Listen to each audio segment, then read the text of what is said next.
Night Crime with your boy. I'm your host, Jay Lava. And we finna go over some crime, man. First up, we got a spoiled teen instantly regrets unaliving his friends. This one ought to be good.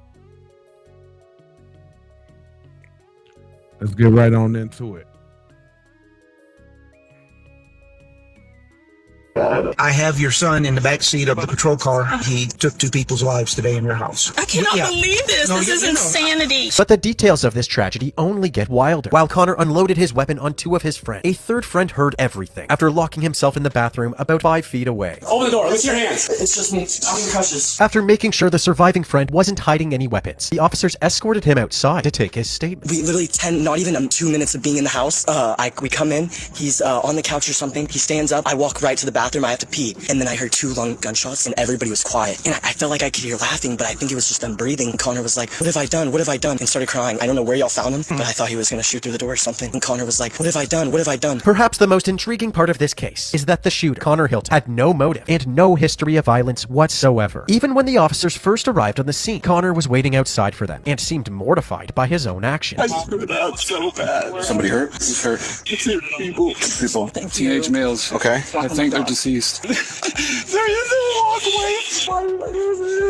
Where's the gun at, bud? I really have no clue. I need to be put in a mental hospital. Dear God, we don't know. As Connor waited in the cruiser by himself, it was obvious that he felt remorseful. But as soon as the officer got into the car with him, his tone suddenly changed. Where am I being transported to? Friendly. I know this isn't a time to be bringing this up. You having a good Christmas, officer? After just a few minutes, he started to talk about the shooting, only to claim that he opened fire out of self-defense. We got into an argument.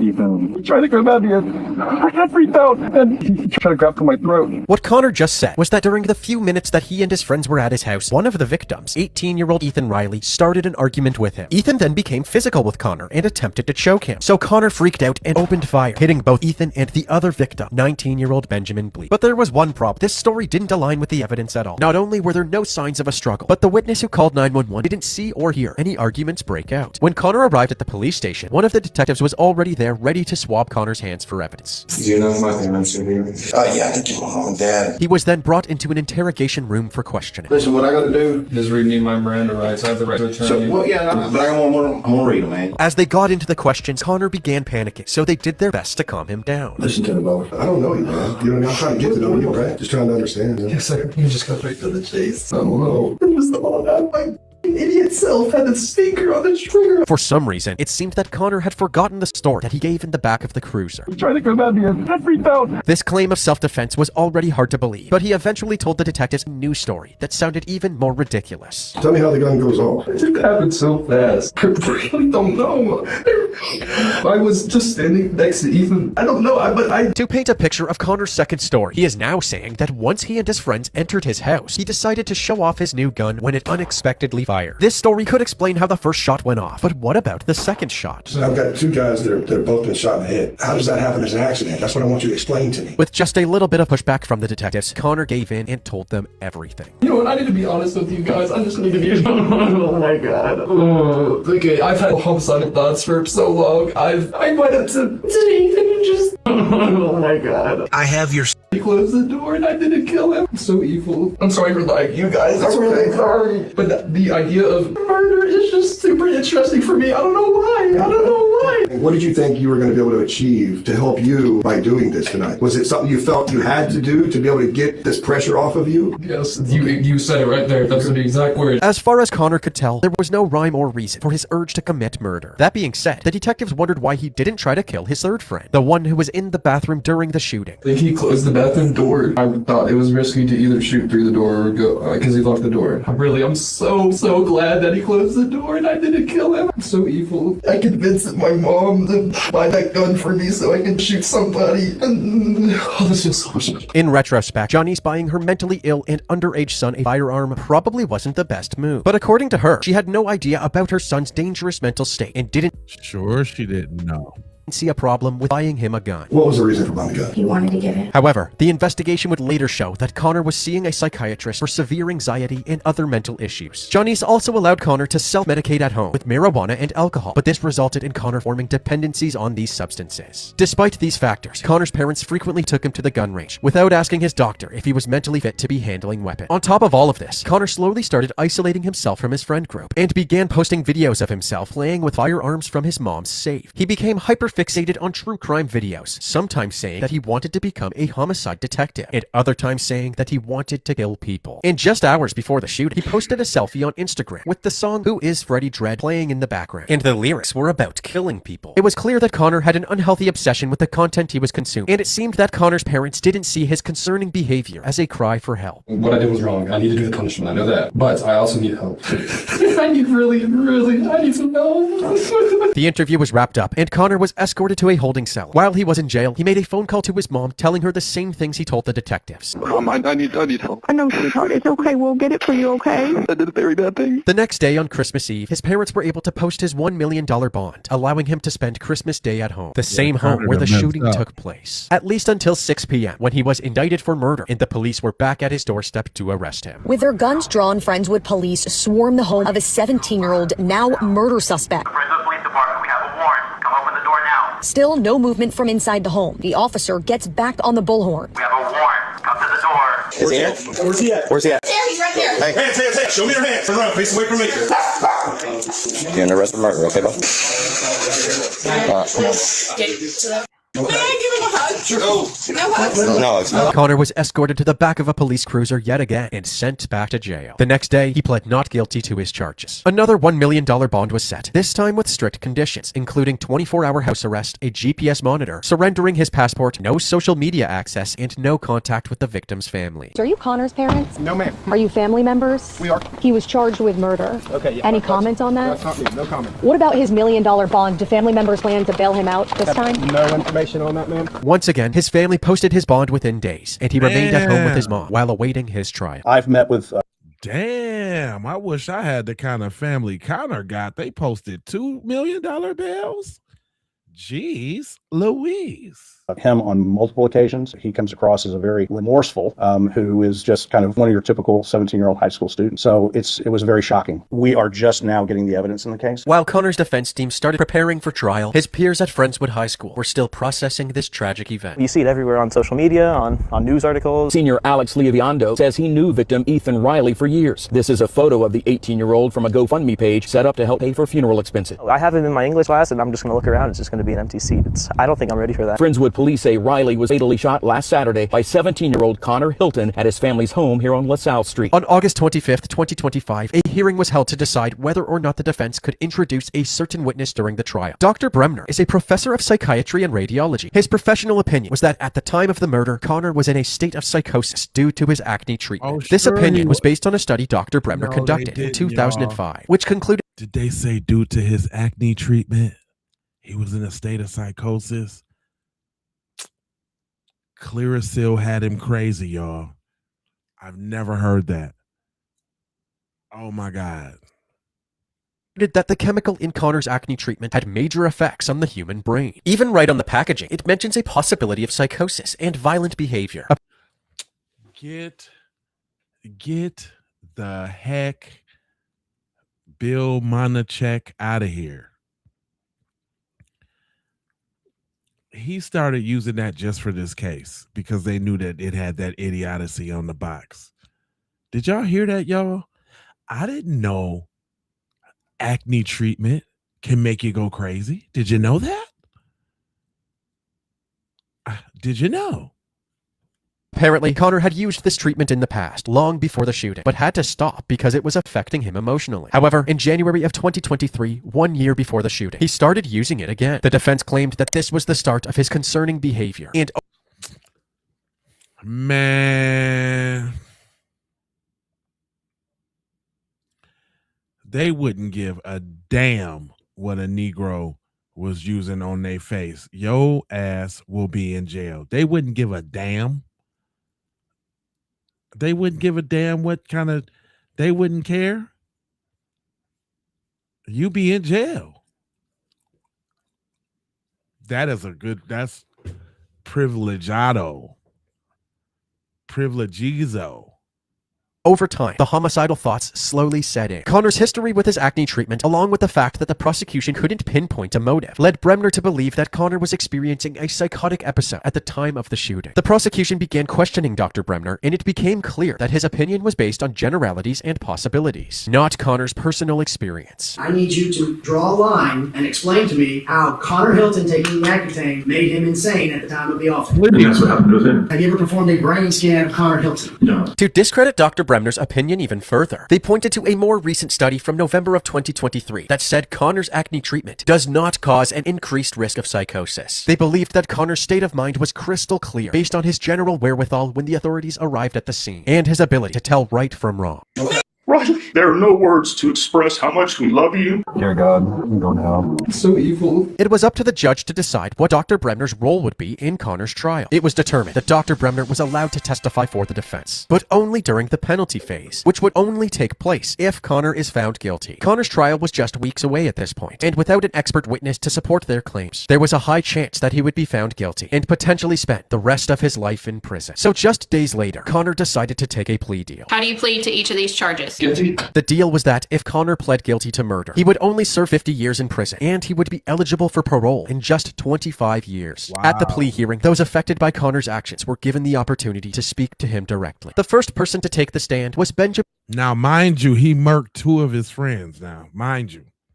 And the story goes, he walked in the crib with three friends. One friend had to use the bathroom.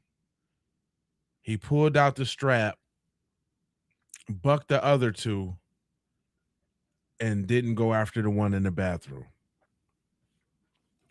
And he'll be out in 25. Wow.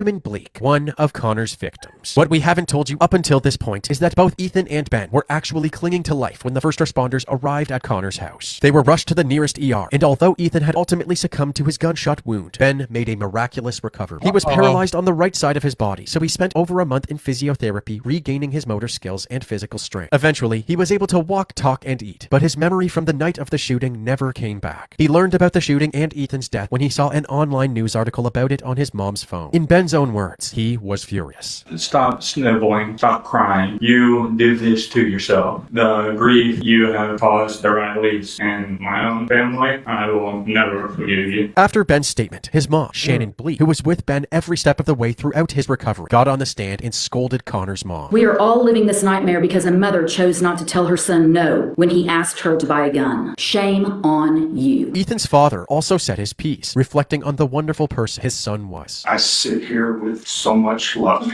in my heart. My son, Ethan Matthew Wright, he's a beautiful soul full of love and light. I could see that light in his eyes. A light that will continue to overcome the darkness of your evil thoughts and actions. I'm going to close with the words that I shared at Ethan's funeral. To our son and brother, Ethan Matthew Wright, there are no words to express how much we love you. You are and always will be our beautiful son and brother in the love of our lives. Our love and admiration for the person you are is immeasurable beyond words. So until the time we can wrap our arms tightly around you, kissing your beautiful face, we will continue to hold you firmly in our hearts wherever this earthly journey takes us. Connor was sentenced to 50 years in prison for murder and aggravated assault, causing serious bodily harm. But this story doesn't end there. After Connor's sentencing, Ethan Riley's parents filed a civil suit against Janice Hilton and won. A jury determined that Janice was negligent for buying Connor marijuana, hosting gatherings where alcohol was present for Connor and his friends, and purchasing a handgun for him, failing to recognize that he posed a potential danger to others. Although Janice explicitly told the detectives that she had bought the handgun for Connor during her interview. What was the reason for buying the gun? He wanted to get it. She changed her story completely during her civil suit. Apparently, when she watched that part of her interview, she had no memory of it, and she claimed that she had actually bought the gun for herself. Text messages exchanged between Connor and Janice showed that Connor had told her to buy the specific gun he wanted. Ultimately, Ethan Riley's parents were awarded $60 million, but it is uncertain. They had what?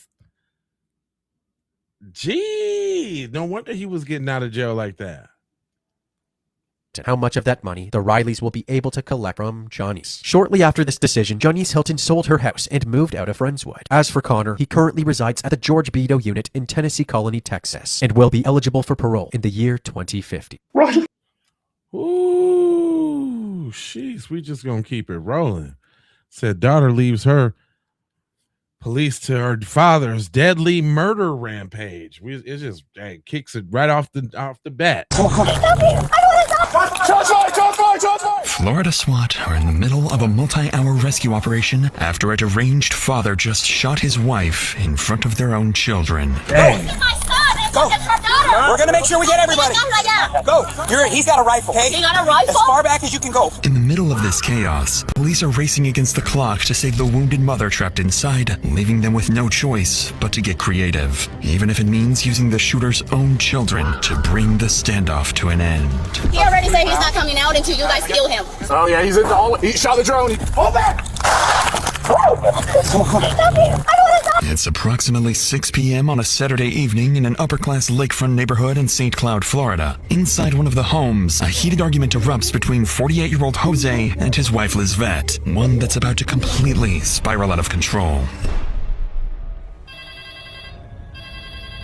911, what's the address of the emergency? I think I just shot myself. My dad is upstairs with the gun. I don't know. He went back to the room. What did your mom? He just shot her. No, he shot her. He just shot her in my bathroom. How many shots were fired? After the call disconnects, the St. Cloud Police Department rushes to respond, immediately dispatching 20 patrol cars to the scene. From what officers can gather, 2 siblings just watched their father shoot their mother, and they could be his next victims. The first to arrive is Rookie Officer Garnesh, with only 6 months of experience, and as he steps out of his car, he's walking straight into the line of fire. Go inside. Get inside your house. Out of the way. Ganesh, hold there. Have the 1027 and the neighbor step out and come immediately north. All the way at the corner on the left is going to be the target residence. 1027 is one house to the north. One house towards us.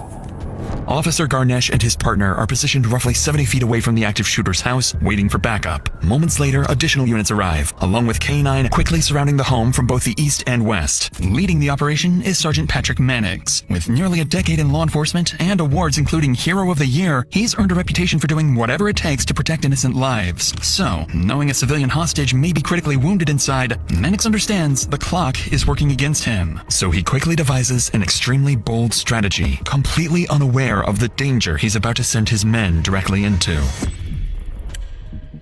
The sergeant's plan is straightforward, but far from simple. Rush in, take the active shooter by surprise, and get the 2 children and their wounded mother out, all while ensuring no civilians or officers are injured. But as Mannix and his team approach the house, the shooter inside has a plan of his own. One that doesn't involve surrender, but instead drawing officers into a deadly ambush. Okay, let's move.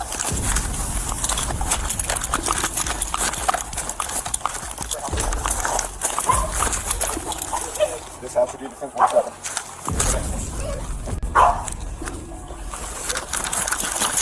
Yo. Let's go.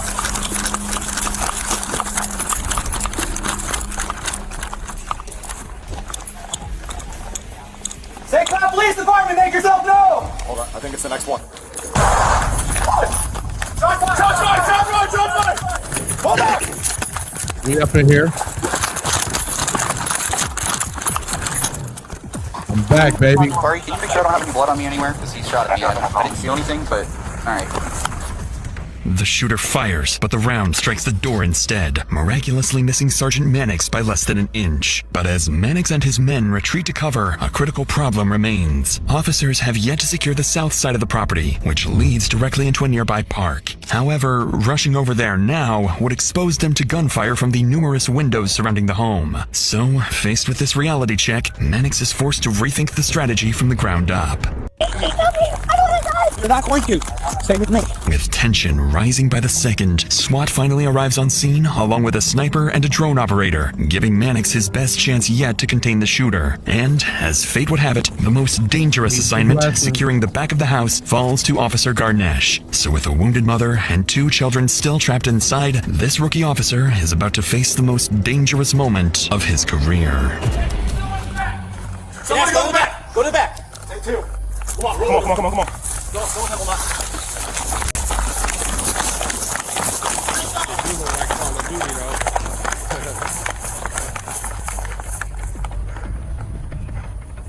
CPR's phone off. There's a fence back here. Just make sure we got him up there. It's that stall back here. That's me. 51. Resident 2760. This is the St. Cloud Police Department. Come out with your hands up. I'm gonna duck down here and cover the. I don't like standing right here. This is the St. Cloud Police Department. Yeah. Come out with your hands up. You just hold low like that.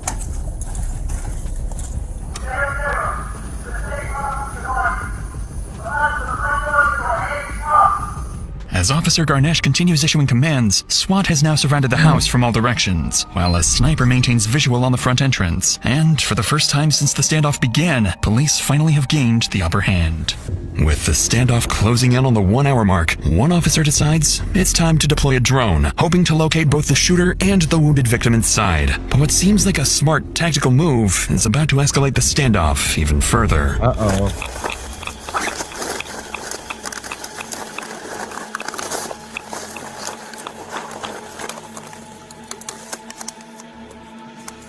I'm getting ready to put the drone up.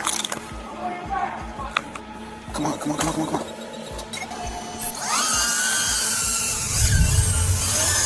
You see him? Oh yeah, he's in the hallway. He shot the drone, he shot the drone. He's all the way down the hallway with a light going on the rifle. It looks like a rifle. Hey, don't worry about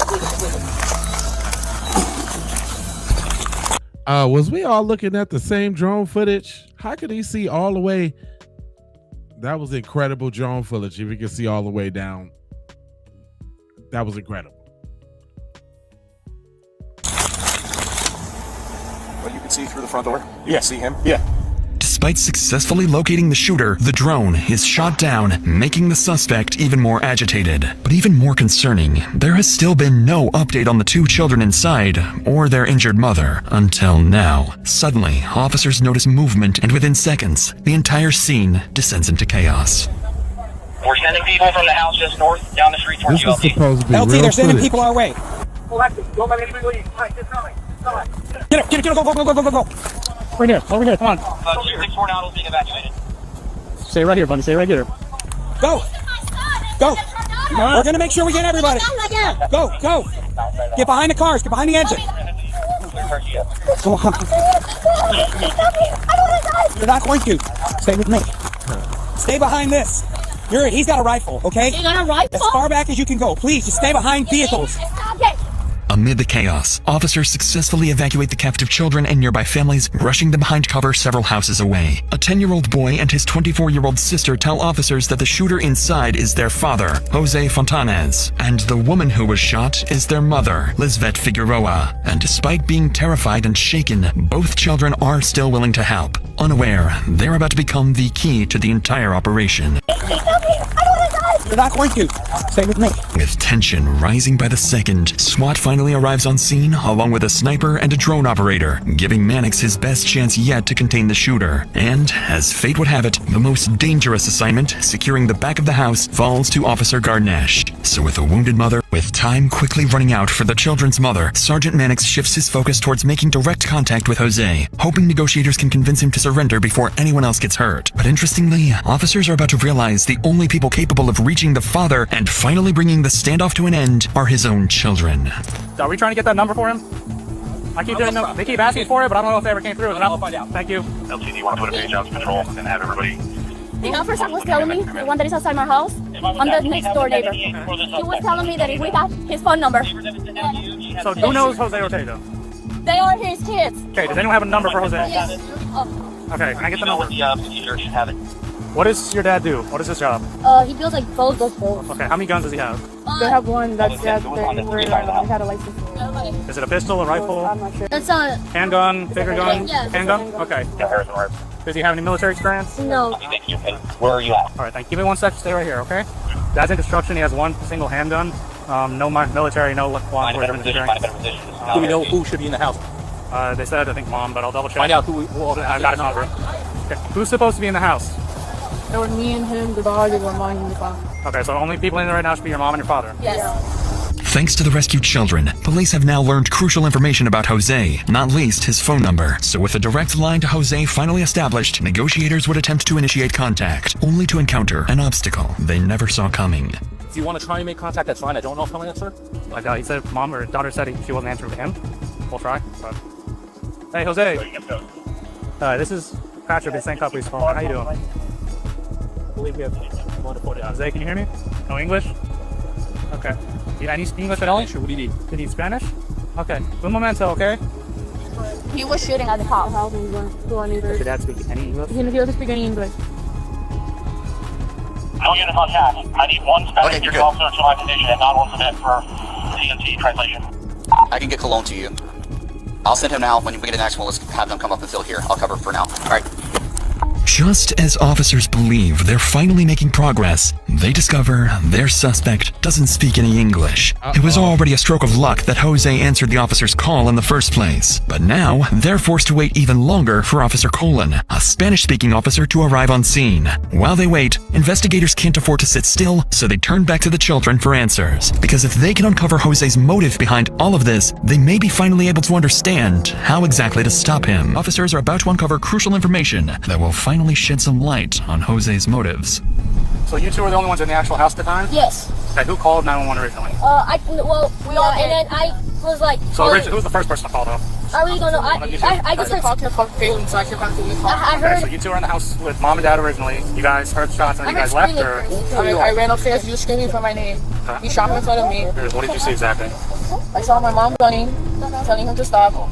Him behind her. I don't understand what's going on. I thought it was a big gun that he was shooting her with. That's why I saw her and the blood. She had a trip to go to California for work, so I had to do her nails. We were talking, and she was telling me about fighting, and while he was fighting, that he was accusing her of cheating, like always. According to Jose's daughter, the attack on their mother was the result of weeks of paranoia over Lisvette's alleged affair with her boss. Paranoia that became so intense, Jose had begun stalking Lisvette and even secretly placing recording devices in the home. And with that, detectives realized that if Jose is capable of snapping and shooting someone over unconfirmed accusations of cheating, reasoning with him will be incredibly difficult, even with a Spanish translator present. Nevertheless, they have to try. Approximately 1 hour and 15 minutes into the standoff, Officer Colon finally arrives on scene. But as he prepares to make contact with Jose, he has no idea the shooter is about to make officers question everything they think they know about the situation and who they're truly up against. Jose, can you hear me? Jose? Jose, ¿no oye? Jose, soy oficial Colón con el Departamento de Policía de San Cloud. ¿Tú estás bien? ¿Tú estás bien? Yo estoy bien, ¿qué pasó? Ok, pues, ¿qué es lo que está pasando adentro? Take some deep breaths, not some stress. Yeah, I just take a breath. ¿Quién más está dentro de la casa contigo? Un nene pequeño aquí. ¿Un nene pequeño? Senior, the child was inside. Okay, how old is the child? ¿Cuántos años tiene el nene? 10. ¿Y cómo se llama el niño de 10 años? Ok. Ok, José, ¿tú puedes caminar hacia afuera de la casa, donde nosotros? ¿Para qué? ¿Para que me cojan? No es para que te cojamos, es para hablar contigo sobre lo que está pasando, porque no sabemos. José, escuchamos algunos disparos. Lo que queremos saber es que esté todo el mundo bien, y para cerciorarnos de eso queremos ver a todo el mundo, ¿entiendes? Esta es la televisión que está prendida. ¿Esa es la televisión que está prendida? ¿Qué es lo que tú quieres ahora mismo? No sé, en verdad, entonces que tengo la mente ida. Sal para afuera para nosotros poder ayudarte, José. ¿Me escuchaste, José? Sí, te escuché. ¿Vas a salir para afuera? No sé, dame un break a ver. With time quickly running out for the children's mother, Sergeant Mannix shifts his focus towards making direct contact with Jose. I just need somebody to get there. She's bleeding. Take a breather. Just take a breather, okay? She's bleeding on the upstairs. Jose makes the bizarre claim that the gunshots officers heard were actually coming from the television inside the house, despite police witnessing him fire multiple rounds. He also insists his 10-year-old son is still inside the home, the same boy officers had just helped escape with his sister moments earlier. It quickly becomes clear that Jose is either desperately trying to manipulate police or is deeply detached from reality. Either way, negotiators don't challenge his lies and instead continue trying to convince him to step outside. But as the call drags on for the next 20 minutes, their worst fears are slowly slowly becoming a reality, Jose has no intention of surrendering. By now, the standoff has begun taking a visible toll, not only on the officers, but also on Lisvette's children and friends who anxiously wait on the street, knowing that every wasted minute could cost the innocent mother her chance at survival. And unsurprisingly, tensions are about to boil over as one of Lisvette's close friends begins confronting officers over their strategy. I'm not telling you how to do your job, but can y'all go in? So there's a whole set of situations we have to follow, okay? But the longer it takes, the longer she's gonna bleed. I hear you. We have to be careful. But then if we start having this He already said he's not coming out until you guys kill him. Okay, can we get an ambulance now? Please. I understand. Please. So, mira, escúchame. So, tenemos que cerciorarnos que There's podamos. nobody else in there, I promise you. I just need somebody to get there. She's bleeding. But take a breather. Just take a breather, okay? She's bleeding on the upstairs. And the longer it takes, the less the chance she has. However, think of it like this, right? Let's say he brought one of his buddies and had him away in there. And if he did, right? We don't know that for sure. If he could have, and if He they came did, out, though, he was coming in. I I understand that, but we don't know that. We everything we base off of sending officers to Saber, now they die, it's gonna be a whole other battle just to get around them. As officers desperately try to calm the furious crowd, negotiations with Jose appear to be going nowhere, so Mannix begins coordinating tactical preparations for the worst-case scenario. Believing Jose is becoming increasingly restless inside the house, and with no update on Lisvette's condition, a dangerous confrontation may soon become unavoidable. Their next moves must ensure the victim is saved, no officer is injured, and ideally that the suspect is taken into custody alive. Hey, with the three of us here, let's go over assignments in case he does come out. Okay. Because we are contact here. Yep. All right. I need one lethal. I need one hands and one verbal. I'll do verbal. Waiter's got verbals. I'll hold it. Dude, here's how this is going to work. If he does come out and he does start walking this way, Porterfield, you're going to stay deadly. Cologne, you're going to switch to less lethal. Jess, you're going to go hands with him. Got it? Yes. And you're going to go voice. Jose O'Hara, this is the next cloud police department. I'm not in the front door with your hands up. You know what kind of rifle is it? A loud one. All right, so whatever we do, we are not leaving this position. Got it? Even if he comes out, runs back in, we are not leaving. What was that, waiter?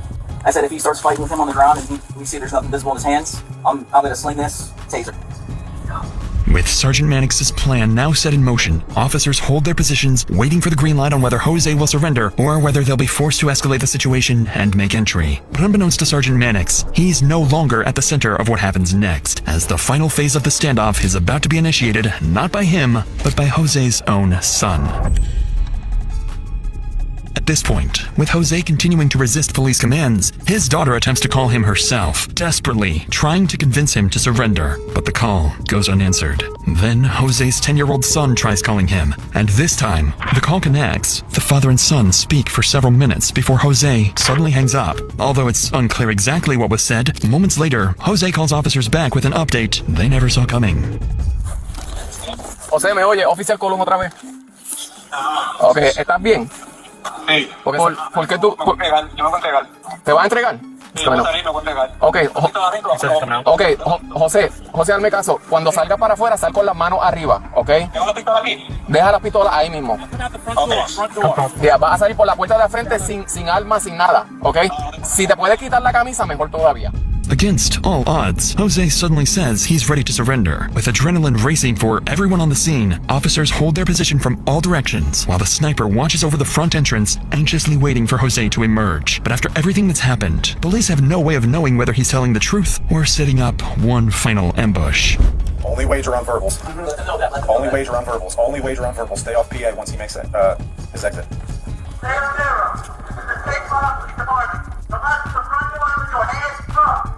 Face away from me! Stop! Stop! Hey, get it off!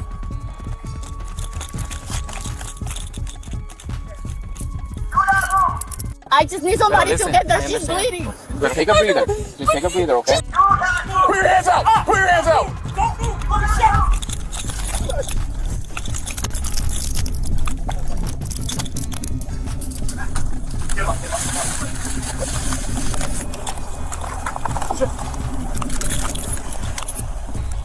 After nearly 2 hours of gunfire, failed negotiations, and uncertainty, Jose finally surrenders and is placed in the back of Officer Garnesh's patrol car to be transported to the St. Cloud Police Department. But even with the shooter out of the picture, the scene is far from over. With the children's mother still somewhere inside the house, officers finally prepare to make entry, only to realize they're too late.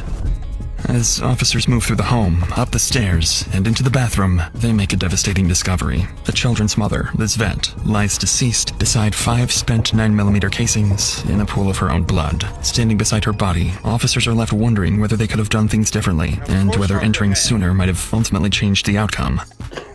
As the scene is being secured, Jose has already arrived back at the station and is placed inside an interrogation room. Interestingly, as he waits for a Spanish translator to arrive, he lies across the table as though he is the victim, the one who has been wronged. When the translator finally arrives, Jose largely confirms the story detectives had already heard from his daughter. According to Jose, 2 weeks earlier, he placed a recording device after becoming convinced Lisbeth was cheating with her boss. Jose claims he heard another man's voice on the recording, fueling his paranoia and rage up until the day of the shooting. The same day Lisbeth was preparing to leave for a work trip. And though Jose admits to shooting his wife, perhaps most revealing of all, he tells detectives he never retrieved the weapon from the bathroom because he didn't want to look at her. Following this harrowing interrogation, Jose is charged with first-degree premeditated murder along with 2 counts of attempted first-degree murder of a law enforcement officer. As of June 2026, he remains in custody, awaiting a trial date. And while this case left Florida shaken with how jealousy and insecurity transformed a father of 2 into a cold-blooded killer, our next case takes us to Maryland, where...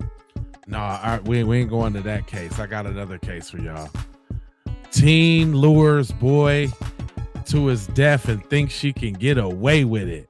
Can you call my mom or something? This is 18-year-old Mariana Gomez. Just 1 month earlier, she invited 16-year-old Jesus Hota out on a date. By the end of that night, he was dead. When detectives first interviewed Mariana, she wasn't a suspect, she was a witness. Police believe they found their killers in Albuquerque, New Mexico. Police received a horrifying call from a young couple passing through a remote desert area. We were just driving by and my mom saw a dead body. Police respond immediately, briefly examine the body, and then return to speak with the couple who placed the 911 call. And you guys said you were just driving by and saw that? So he did pass away? Yeah, he's been deceased for a while. Officers return to the body for a closer look, determined to understand what exactly they're dealing with, and it quickly becomes clear this was no random act of violence. Well, the blood coming from the ears too. You think it was done out here or you think they dropped him here? It was done out here. The victim is identified as 16-year-old Jesus Hota. He suffered multiple gunshot wounds to his body and face. As they wait for their sergeant, officers try to understand how a teenager might have ended up executed in the middle of nowhere. As much as these officers try to piece together exactly what may have led to this scene, they could have never predicted what had truly set it in motion. According to police, Daniel and his friend Dominic Marquez recruited 18-year-old Mariana Gomez to help lure Jesus out. Posing as a romantic interest, she messaged him and arranged what he believed was a date. That night, she picked him up and drove him to a secluded location where Daniel and Dominic were waiting. What he thought was a date was an ambush. After assaulting him, the group drove into the desert where Jesus was shot and left behind. 1 month later, Mariana was arrested for his murder. Mariana, put that stuff down. Want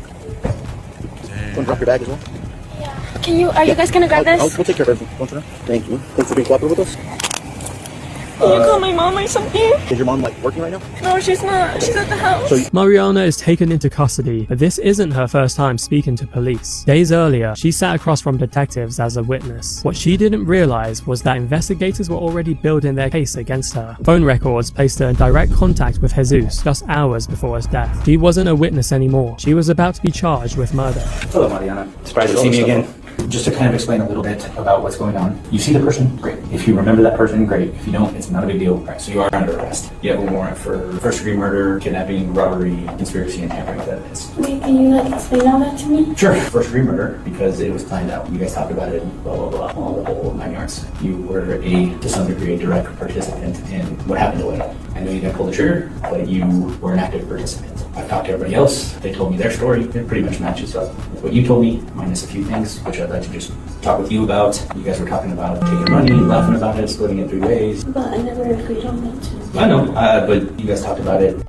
You need to tell me what you did that night. Because let me tell you, right now, you're facing a first-degree murder. That's life in prison. The detective confronts her with something chilling. Statements that she had laughed about taking Jesus' money and splitting it 3 ways. The tone in the room shifts instantly, and now the detective pivots to something even more pressing. A 4th suspect, an identified older man who is still at large. Mariana reveals that the older man who accompanied the the group that day was Daniel's own uncle, and with that critical detail noted, the interrogation shifts back to Mariana herself, and what she says next puts her age and mindset on full display. Because Wedo lost his life because you helped. And is there anything I could do in jail? I don't know, I have a lot of anxiety, so I don't know how I'm gonna do it in there. With the detective's final words of advice, the interrogation comes to an end. But while Mariana sits in that room, Daniel Garcia and Dominic Marquez had already been arrested earlier that same day.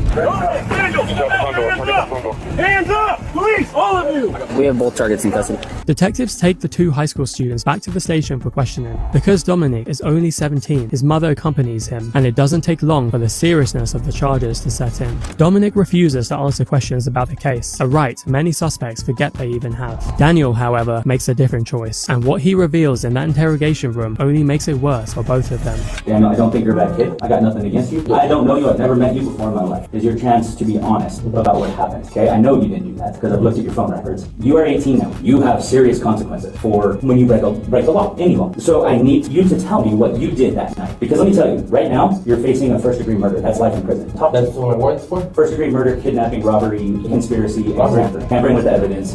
That's basically you got rid of some stuff, you damaged stuff, you deleted stuff. And the robbery for what? So there was a phone taken, there was talks of money being taken, stuff like that. Where did you meet Dominic to meet up with Mariana? Why were they meeting up? What does unalive mean? So why was Dominic wanting to unalive him? It is revenge for me. The officer leans into a classic interrogation tactic, speaking as if the full story is already known and framing honesty as Daniel's only path forward. The strategy worked. Daniel admits his involvement in Jesus' murder, shifting much of the blame onto Dominic, claiming it was Dominic who wanted Jesus dead. He also reveals the motive, saying it was revenge for Jesus allegedly firing shots at his car weeks earlier. With that admission on record, the detective turns his attention to reconstructing the exact sequence of events that led up to the killing. What is the plan? For her to go meet up? Because she's pretty, right? Is that fair to say? Well, maybe not to you, okay, but she's not ugly. Well, she brought someone there. So who did she bring there? She brought someone. Well, Wedo. Tell me about the gun you were holding. The AR 15. And who was holding the pistol? Whose AR? It was like someone. Who grabbed Wedo's phone? I had to grab it. You didn't grab it? Who shot it? And why did you go pick up your dad? He's the one that wanted to do it. Okay, so your dad wanted to do it? Yeah. Why? Because, I don't know, he put it. You to tell. You're literally out there where he got murdered, bro. According to Daniel, the unidentified older man who accompanied them was not his uncle, but his father. He shifts the blame squarely onto him, claiming his dad planned the killing. With that statement, the detective pivots to the shooting itself, pressing Daniel for precise details about what happened in the desert. You're literally out there where he got murdered, bro. Yeah, I heard a gunshot. Okay, but you just, when you hear a gunshot, and then I'm sure you saw him. No. You never saw him. No. How'd you not see him, Daniel? I'm not looking at that. Daniel claims it was his own father who fired the fatal shot, though whether this older man is Daniel's father, his uncle, or someone else entirely remains unclear. His true identity has never been confirmed publicly. What is known, however, is that Mariana's lawyers maintain he is still at large to this day. All three teenagers were taken to jail and charged with multiple counts, including first-degree murder. Dominic pled guilty and was sentenced to 22 years behind bars. Daniel has yet to face trial. As for Mariana, the jury found her not guilty of first-degree murder, but that was where her luck ran out. She was ultimately convicted of kidnapping, tampering with evidence, and conspiracy, and sentenced to 19.5 years in prison. You're literally out there where he got murdered, bro. According to Dang. That was serious. Okay. So I guess we got mom discovers son's dirty little secret. Unsupervised teens online are nothing new. So when 16-year-old Emma Niederbrock started talking to a boy over the internet, no one suspected a thing. But this video is for Emma, because you just told me to say your name. So, I don't know. But on the other side of the screen, Emma's new friend was hiding demons. I'm sorry, I had to do it. My mind just snaps. I couldn't control it anymore. What started as innocent conversations spiraled into a nightmare, leaving 4 people murdered. Welcome to our channel. In today's episode, we'll explore how the lines between music and violence collided in the case of Emma Niederbrock and Richard McCroskey that shook the quiet town of Farmville. How did it all go so wrong? Let's start from the beginning. Emma Niederbrock was born in 1992 and grew up in a pretty typical church-going family. Her parents, Mark and Deborah, were the kind who believed in strong values and religious upbringing. They moved from Champaign, Illinois to Farmville, Virginia, when Emma was still young. As Emma got older, she started to feel like her parents were trying to push religion onto her. It wasn't something she felt connected to, and that disconnect grew over time. Like a lot of teenagers, Emma went through a rebellious phase. Her behavior at school became a big problem. It wasn't long before her mom decided to pull her out of the public school system. From middle school through high school, Emma was homeschooled. Mark Niederbrock was the pastor at Walker's Presbyterian Church in Hicksburg, while Deborah, her mom, worked as a sociology and criminal justice professor at Longwood University. With parents so involved in faith and education, there were high expectations for Emma to follow a certain path. But Emma was starting to drift in a completely different direction. For those who remember, MySpace was huge back in 2007, long before Facebook became the go-to social media platform. Teenager Emma had a MySpace profile under the name Ragdoll, and it was there that she stumbled upon the world of horrorcore. It's not for everyone, but for an upset teen like Emma, it felt like a way to release her emotions. It wasn't much different from going through an emo or goth phase, just more extreme. Emma's new friends in the horrorcore community introduced her to more than just music. Soon she was experimenting with drugs and alcohol, things that her strict religious parents would have never approved of. As she dove deeper into this new lifestyle, Emma connected with other horrorcore fans on MySpace. She was all in, listening to the music and living the rebellious life. About 6 years after Mark and Deborah moved to Virginia, things took a tough turn. In 2009, Mark and Deborah divorced. Emma stayed with her mom in the family home, while Mark moved out. This change seemed to add to the growing distance between Emma and her parents. One day, while scrolling through MySpace, Emma stumbled upon the music of Razakel, a horrorcore rapper whose dark, edgy style resonated deeply with her. Emma became a massive fan, leaving comments full of admiration and praise on Razakel's page. To Emma's surprise, a few days later, Razakel responded. She couldn't believe it. Someone she looked up to was personally replying to her. What Emma didn't realize was that horrorcore, being a niche genre, meant artists were often very interactive with their fans on platforms like MySpace back in the day. Through these MySpace chats, Emma and Razakel formed a bond. They connected not only over their love of horrorcore, but also on a more personal level. Both of them enjoyed photography, makeup, and hairstyling, and as it turned out, they both had fathers who were Presbyterian ministers. This connection only deepened Emma's attachment to Razakel. Emma began expressing her newfound identity outwardly, including dyeing her hair pink. This only made her parents more worried. They decided it was time to intervene, so they took her to counseling, hoping it would help guide her out of the destructive path she seemed to be on. But by then, Emma was fully submerged in her new world. Razakel quickly realized Emma was new to the horrorcore scene and didn't have many friends in the community. Wanting to help, she introduced Emma to another fan from Virginia, who went by the MySpace handle Mrs. Free Abortion. Behind the bold username was an 18-year-old named Melanie Wells. When Emma and Melanie started talking online, they hit it off right away. They found they had a lot in common, despite the couple of years between them. Like Emma, Mel had also been homeschooled. She was the daughter of Thomas Wells and Kathleen Wells, and her family had moved from Louisville, Kentucky to Inwood, West Virginia, just before high school.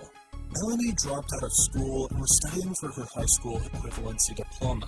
From the moment they connected, Emma and Mel became inseparable.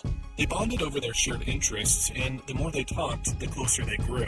With Razakel bringing them together and their mutual love for horrorcore, Emma now had a close friend who understood her in ways her parents never could. In September 2008, the weight of her parents' divorce was becoming more than Emma could handle. She was just 15, trying to make sense of the world, and that's when she met Richard McCroskey, an amateur rapper who went by the name Psycho Sam online. Richard was 19, much older than Emma, and although their connection raised some red flags, it gave Emma someone to talk to during a tough time. Richard became Emma's confidant. She opened up to him about the struggles at home, the divorce, and everything weighing on her. They bonded over horrorcore music and often kept an eye out for upcoming events in the scene. Turns out, even Richard knew Rozakel. Richard became a source of support for Emma, especially when things with her parents were rocky. Richard McCroskey was from Hayward, California, his family consisting of his parents and an older sister named Sarah. Do y'all want to take some bets on what's going to happen? Because I think I got this one. I ain't seen this one yet either, so we're watching this together. Do y'all want to take some bets on what's going to happen? I think I see where this is going already. I just need to watch a few more seconds, and I can tell you what the story's going to be. Moved to Castro Valley in 2003, around the same time the Niederbrocks relocated to Farmville, Virginia.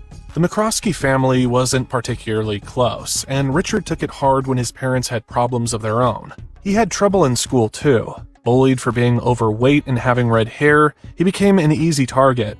Richard switched schools, moving from Tennyson High School to Hayward High. But the bullying never stopped, and eventually he dropped out of both. Richard's struggles didn't end when he left school. He was quiet and had a hard time standing up for himself.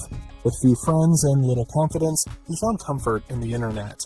It became his escape, a place where he could be someone else, where he wasn't judged for how he looked or who he was. I'm saying based on all the lionization before it even starts, it's got to be something terrible because they is humanizing and just making them seem like they were just victims of their environment. By 2008, Richard McCroskey was living at home and working as a freelance graphic designer. Around this time, he decided to try his hand at horrorcore rap. Under the stage name Psycho Sam, he uploaded his music to MySpace using a profile called Little Demon Dog. In the summer of 2009, Richard's parents separated, with his mother moving out of the house. This created an even stronger bond between Richard and Emma. Both had experienced the pain of their families breaking apart, and they leaned on each other for support. Emma, now 16, and Richard, 20, started talking almost every day, morning to night.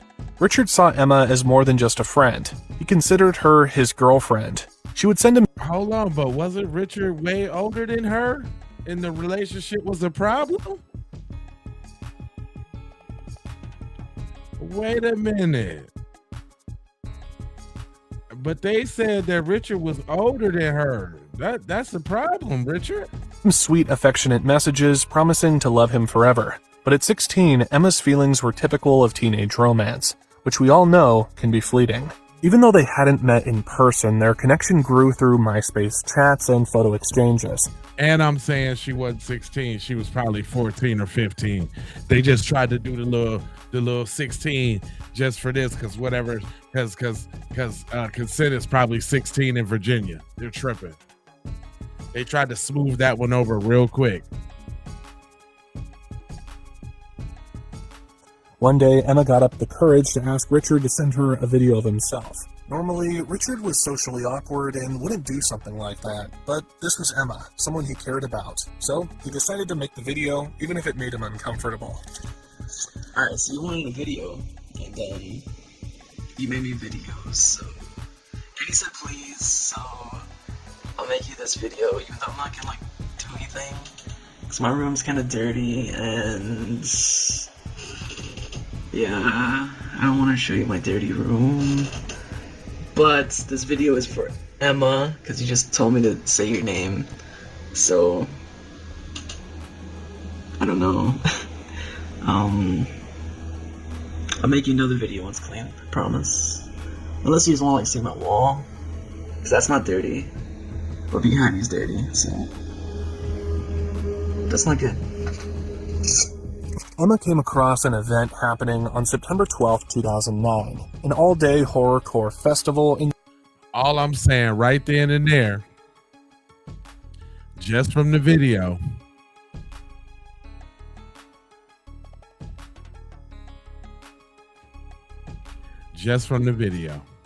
Southgate, Michigan.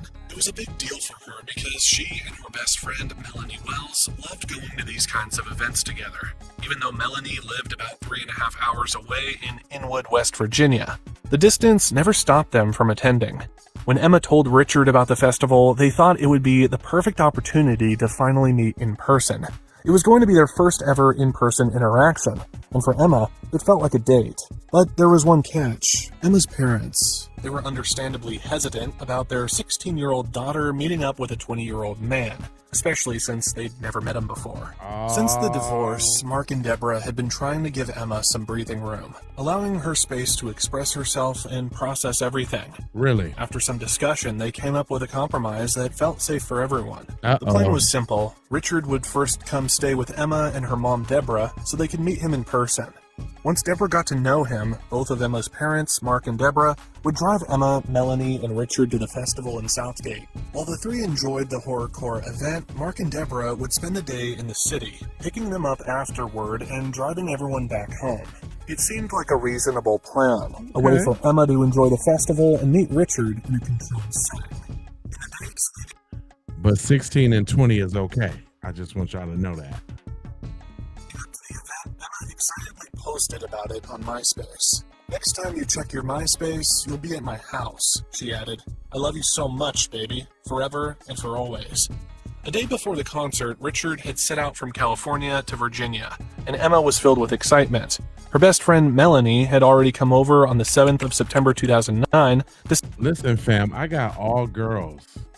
There is no way some 20-year-old dude is finna come lay up my crib, and then I'm finna take y'all on a date to a concert 3 hours away and let y'all go do y'all thing and come back and pick y'all up. And what, take y'all back to the crib so we can smash later on that night? What the hell is going on here?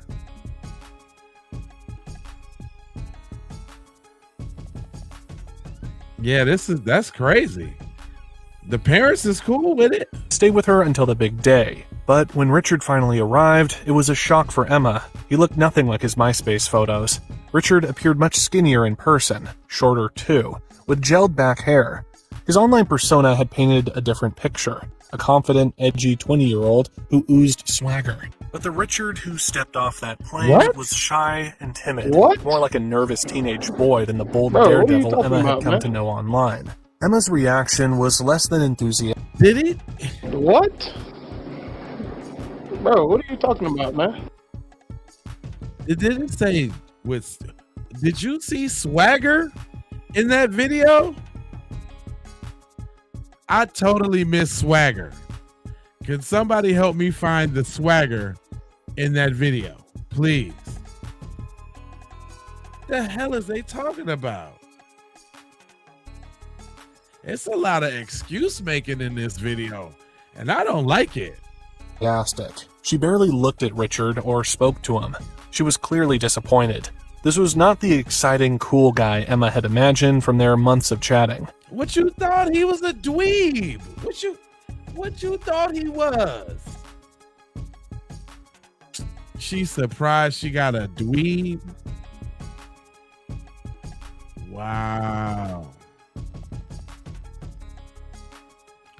Yeah, he looked very, very Will and Grace's. He looked real moist. Come on. What are you talking about? Swag? Where? But with the concert plans already set, they all piled into the car on September 11th for the 10-hour drive to Southgate, Michigan. The car ride was awkward, to say the least. Emma tried to stay polite, but it was clear from her body language that she and Melanie were irritated by Richard. By the time they arrived at the festival on September 12th, the tension had only grown. Emma barely spoke to Richard and instead was busy flirting with other guys at the event and texting her male friends. Richard, visibly upset, found himself in an awkward position. He had traveled all this way, only to be ignored by the girl he thought was his girlfriend. Now, that's a recipe for disaster.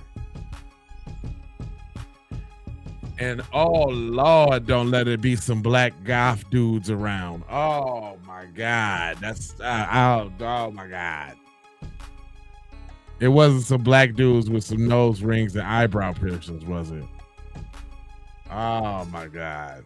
The reality of their relationship wasn't living up to the fantasy they had created online, and it was clear things were starting to unravel. The festival wrapped up around 11 p.m., and they all drove home with Emma's parents. It had been a long day filled with mixed emotions. By the time they got back, everyone was exhausted. Just a couple of hours later at 2:43 a.m. on September 14th, Melanie posted on her MySpace page, SFTW was amazing. Back in Virginia now. Be back in West Virginia on Wednesday. I miss everyone. That was the last anyone heard from her. After that post, Melanie went quiet. No online activity, no texts, no calls. 2 days passed, and her parents, Thomas and Kathleen Wells, began to grow increasingly worried. Melanie wasn't answering her phone, and that was unusual for her. Thomas drove all the way from Inwood to Farmville hoping to find her, but when he arrived, nobody was home. He rang the doorbell repeatedly and waited outside for about 7 hours. When he returned home empty-handed, he was upset, not knowing where his daughter could be. Nigga, why you let her go with cuz all the way out somewhere anyway? Some random 20-year-old nigga from MySpace. What the hell? What? Start there. Finally, 4 days after Melanie's silence, Kathleen decided to call the police on September 17th, Thursday. The officer... 4 days later? Wow, they just had chalked it up to some little insurance money. Like, yep, she just gone, whatever. Might as well make this report. Officers arrived at the Niederbrock home for a welfare check. When they knocked on the door, it was Richard McCroskey who answered. He told the officers that Emma, Melanie, and Deborah had gone to the movies. Richard claimed he was Emma's boyfriend, and everything he had said seemed to check out. Call it incompetence or just bad luck, but the officers didn't dig deeper. They took Richard at his word and left, thinking everything was fine. Hello? Wow. Yeah. This is from the police department. Okay, did you just speak with somebody at the residence? Yes, I just spoke with, the daughter's boyfriend. Okay, well, I don't know. As my sergeant went over there, and he just said that it was a young kid, boy, and that Melanie and the girl she's staying with are at the movies now. Yesterday they went to Richmond. Vehicle had broken down, and the cell phone's dead, and that kind of thing. So, is that what he talked to you about? What he told me, yeah, and like I said, but I don't know where the mother is. I don't know where, I mean, she's usually the one that, I guess, drives them around, and she's disappeared. I haven't spoken to her at all. The father I talked to earlier on today, right. He said that he was on his way, and he was on the river or something. He was going to Farmville, he was supposed to stop at the house. I haven't heard from him since. Okay.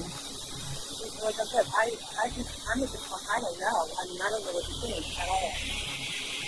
Okay. You know, him being at the movies, I just tried to call. Big Will. Emma tried to call, or just called him Chris. from the movies. And I tried to call the phone that she called from. There's no answer. It goes right into it. Meanwhile, Kathleen spoke with Mark Niederbrock, relieved to learn that he had indeed dropped them off at Emma's house. Mark had moved to Pamplin, Virginia, only about 20 minutes away, and agreed to swing by the house. It was around 5 p.m. when Mark assured Kathleen he would call her back, but he never did. Unbeknownst to Kathleen, a woman walking by Emma's house that same day caught a whiff of something foul. She mentioned the smell to a friend, but they brushed it off and continued on their way. Was this an omen? On that same day, Richard left a peculiar message on his parents' answering machine, saying, "I love you guys." It was odd and out of character for him. The next day, September 18th, Kathleen was frantic. She urged the police to return to the house. This doesn't make sense. I mean, my daughter would call. Right. So I just don't know what to think. There's noises in the basement coming from, in the house. And, I don't know. All right, if you don't hear anything from her, then just call us back, and I'll send an officer back over there. Okay. At 3:20 p.m., they came back for another check. This time, they found the door unlocked and nobody answered the doorbell. When they finally opened the door, they were met with a horrifying, overpowering stench. The unmistakable smell of death.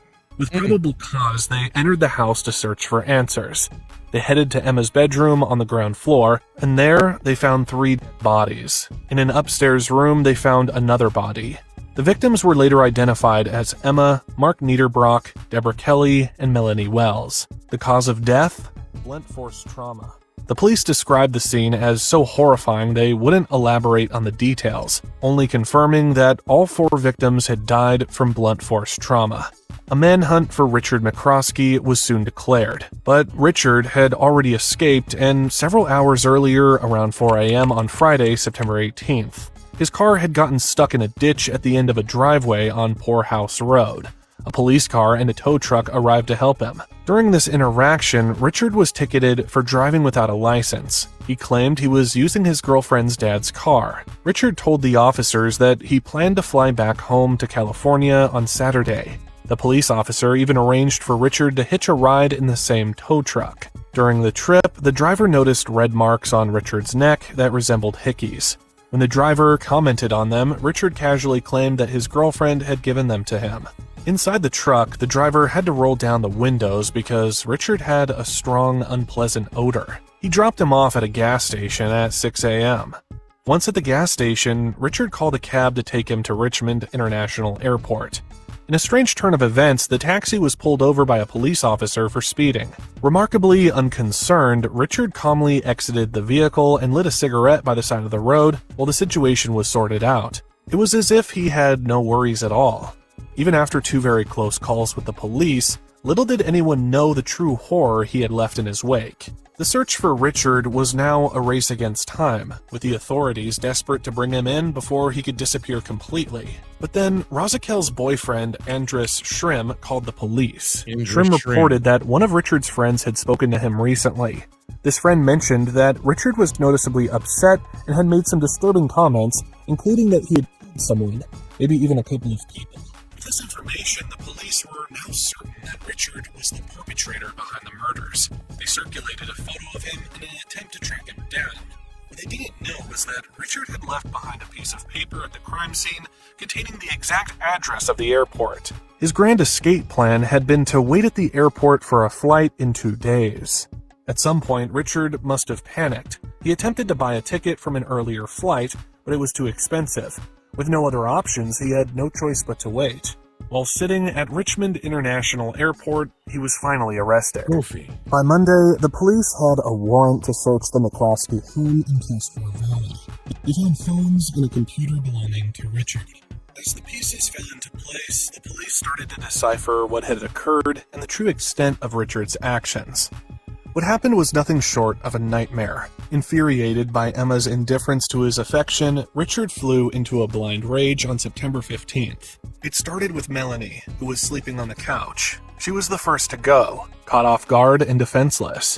Richard then moved on to Deborah, who was in her room, meeting the same tragic fate. Finally, he found Emma asleep in her downstairs bedroom. The absence of defense. So that's what y'all get for letting this dude come to y'all damn house. Ain't this a blip? Defensive wounds indicated that all 3 had died in their sleep. From 3 a.m. on Tuesday until 5 p.m. on Thursday, September 17th, Richard sat in the house with the bodies. Unknown to him, Mark had made plans to visit the house. When Mark arrived, Richard attacked him in a room downstairs. Richard then recorded a video confession. Alright, so I'm making this video because if anybody finds this, I really don't know what I'm trying to say. I'm just breathtaking at what I've done, and I apologize, and I'm gonna pay for my consequences. You know, I wish that I could have not done this, but I just lost my mind. I snapped, and I did what I did, and I gotta pay for it now. Man, that's crazy. Consequences. I'm like all shaky and stuff, but like to anybody that finds this, tell my parents that like I love them and I'm very sorry for doing this, and there's nothing really else to say to everybody that's probably gonna hate me for this. I'm sorry, and I had to do it. My mind just snapped. I couldn't control it anymore. His words were haunting, reflecting a mind teetering on the edge of sanity. On Friday, September 18th, around 3:45 a.m., Richard left the house. He stole Mark's car and took cash from his wallet, but he got the car stuck in a ditch nearby. After his arrest, Richard was anything but cooperative. We advised you of your Miranda rights. You said you understood your rights and you signed the form saying you were willing to talk to us, and you still willing to talk to us? Yes, but I would like to have somebody here too, like a lawyer. Okay, that is your option. So are you invoking your right to remain silent? Yes. Meanwhile, police began collecting evidence. They were determined to build a solid case against him. Richard McCroskey was charged with 6 counts of capital murder under Virginia law. The evidence against him was overwhelming. By September 20th, 2010, it was clear that he would need to reach a plea deal to avoid the death penalty, and that's exactly what he did, waiving his rights to appeal. Richard was sentenced to 4 life sentences. He is currently serving his time at Wallens Ridge State Prison in Big Stone Gap, Virginia. In the end, this wasn't just about music or misunderstood teens. Wow. It was a horrifying collision of broken trust, unchecked darkness, and a tragedy that no one saw coming. How did you do it? So, just to recap for those that just came in, because I've seen some. This is a crazy story. So basically, their daughter met this dude on MySpace. Dang, I couldn't even remember the name. She met this dude on MySpace. 20-year-old dude that was into grungy, deathcore music type, whatever. And so they formed a bond. I don't know what all the other stuff about the other girls was. That was kind of long and drawn out. But I guess that was to create normalcy, to make the story even more impactful at the end so that you would grow fonder of the victim. But anyway, she meet this dude online and her parents is like, they want to go to this concert, and her parents is like, well, you could just come over our house and we'll take you to the concert and you guys could go to the concert and we'll still spend the day in the town and pick you guys up. The concert's like 7 hours away or whatever. But this dude, he goes to the crib and kill everybody that night. That's crazy. The dad was gone, came back, he whacked him too. Wow. Just wow.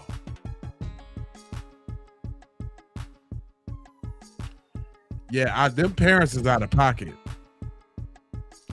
Ain't that much freedom in the damn world.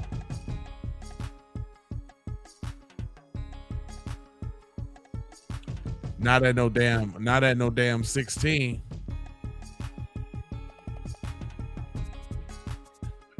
That's crazy. Straight crazy. Yeah, man, it's been a crazy night, man, with the little cases that we had. Which one was the worst?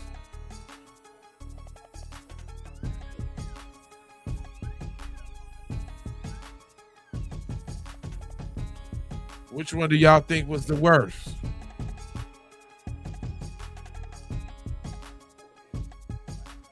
Yeah, he's a dumb.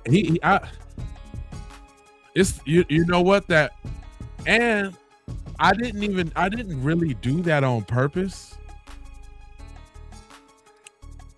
But they just happen to all be kid killers, didn't they? Angela, good looking for the jewels, babe. Make sure you subscribe and hit the like and all that, because we do it like this on the late light tip sometime. Yeah, that's super duper sad, man. It's like, you think the last one? Yeah, that was sinister. That was that, because it's mad betrayal. It's mad snake in the grassy. I was thinking the one dude that got his 2 friends in the beginning. I don't know if y'all came in for that one, but it was a dude that like popped his 2 friends, and then it wasn't until he got in front of the cops when he was talking about I've been fascinated with killing. I don't know why I did it. Then he tried to turn it into self-defense, like they reached for the gun. They fried him, though. He's out of there. Boy, this is crazy. Well, y'all, I was looking to see if I got any super chats or anything like that, because I had a goal for 1 hour more streaming. But I wasn't gonna do the late night too late tonight, because last night I had gave up. What was we in this 6 hours, 7 hours, or something like that? We in here getting it in. I ain't falling asleep once too, but I'm getting tired now. I'm getting tired. But you know, if y'all want me to keep going, sprinkle me. You know what I'm saying? I have to go get me like a Pepsi or something. Keep it moving. It's a little caffeine or something. But other than that, man, this was a crazy night.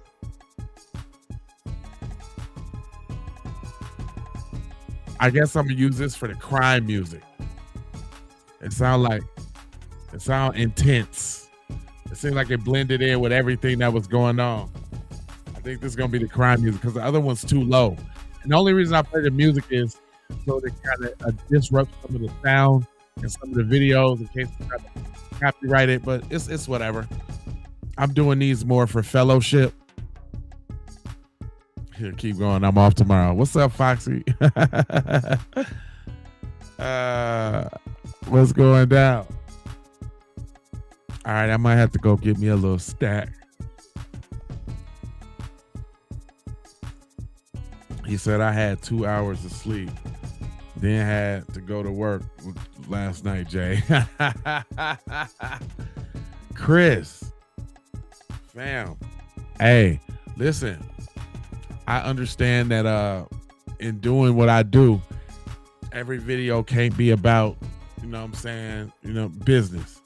I think these are fellowship opportunities, you know what I'm saying, for us to just, kick back and unwind.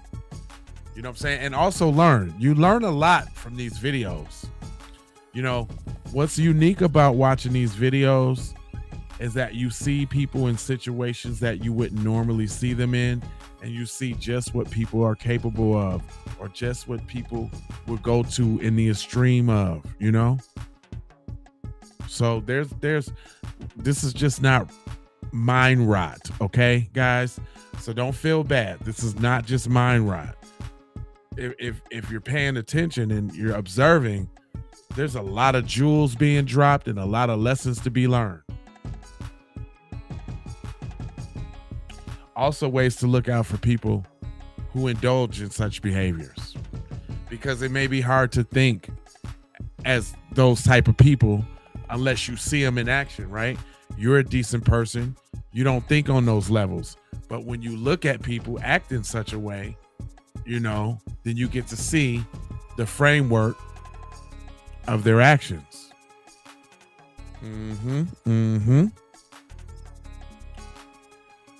All right, I did have another one though. I did have another one.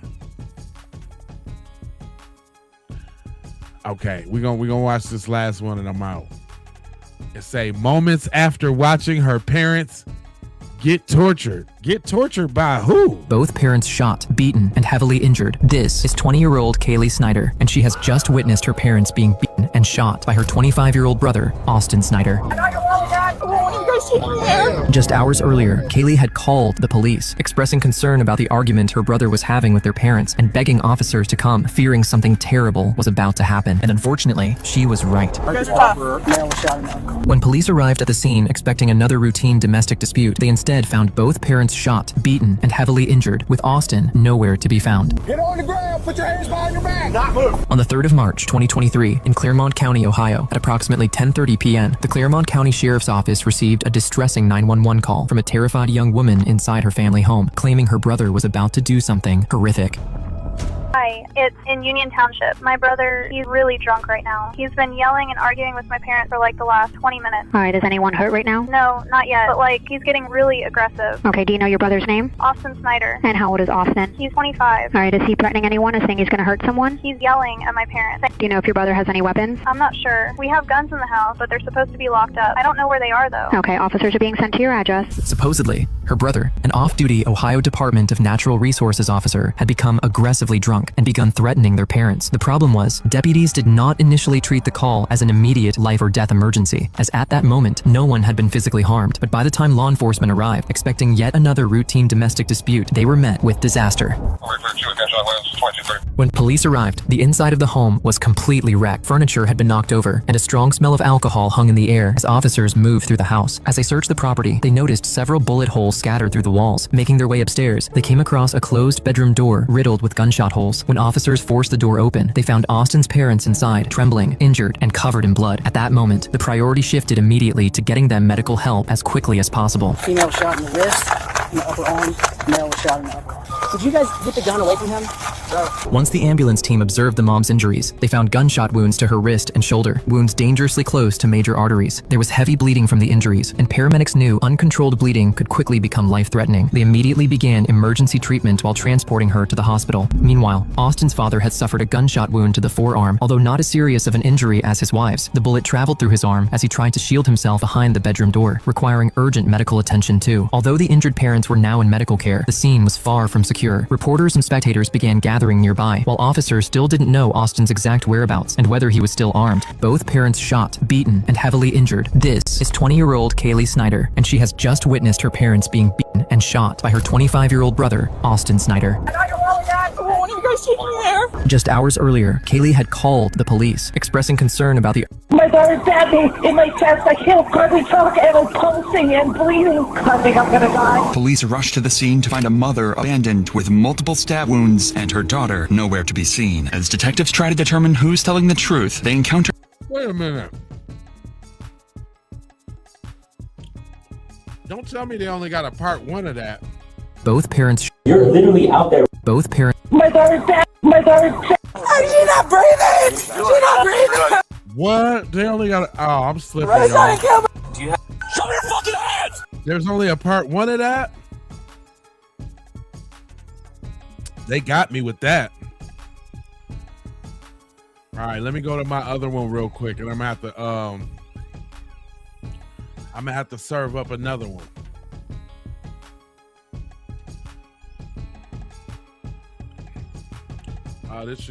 This one should take us right into an hour, and then I'll be done. That's crazy. I should have checked and make sure it had multiple parts. Matter of fact, let's go out with a whole bang. Hold on, real quick. I'm gonna play one that I had put to the side.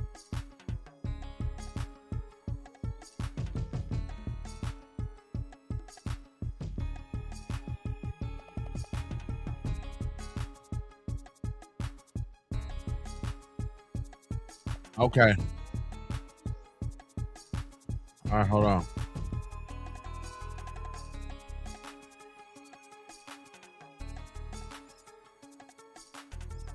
I think this the one. Yeah.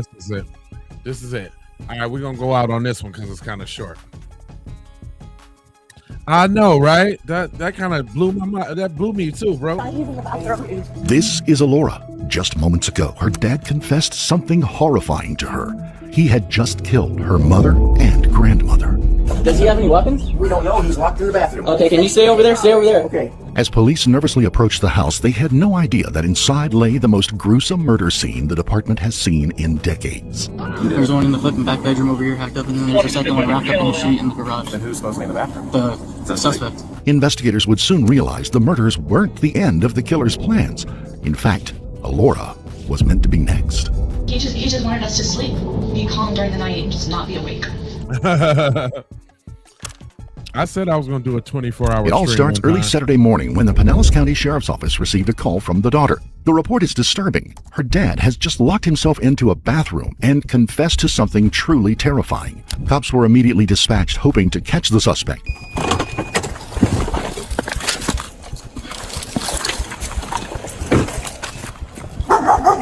Hey, what's going on? What's going on? I just got up for everybody. No, Is he inside? He's inside. He's in the bathroom. Where? Mother. One's in the garage and one's in the bathroom. Does he have any weapons? We don't know. He's locked in the bathroom. Okay, can you stay over there? Stay over there. Okay. Okay, stay over there. Go that I'm way. trying to tell you where he is. So you Okay. don't accidentally walk Okay, well in. back up. Where is he at in here? Okay. Go in that hallway, that first door on the right. Are there any other firearms in here? Well, yeah, there are mine, but he doesn't have anything as far as I know. Is everything locked up? Yeah. Okay. And where's the bathroom? Okay. Where that dog is right there, that hallway.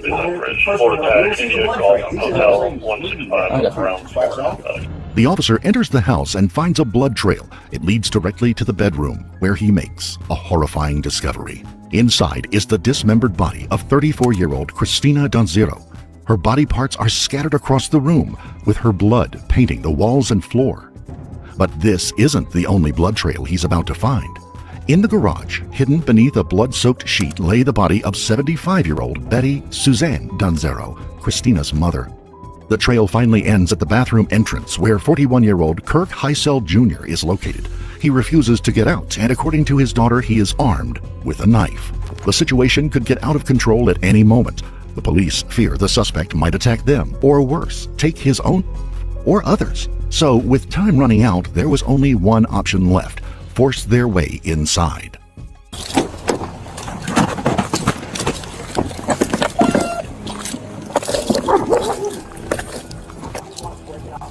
See if you can break it out. Hey, sorry, we're gonna make our way with the shield. See if where's the bathroom at? Is it gonna be to the left, like the west side? Yeah, that's why I'm looking now. Who's going first? Go first. Go first. You want to go? You want me to go? This one's weird. Oh, yours is the thing. Yep.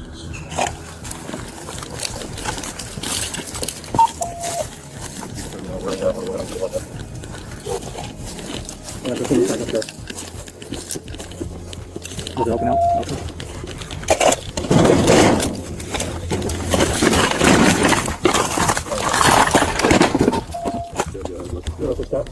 So it's gonna be in here, right?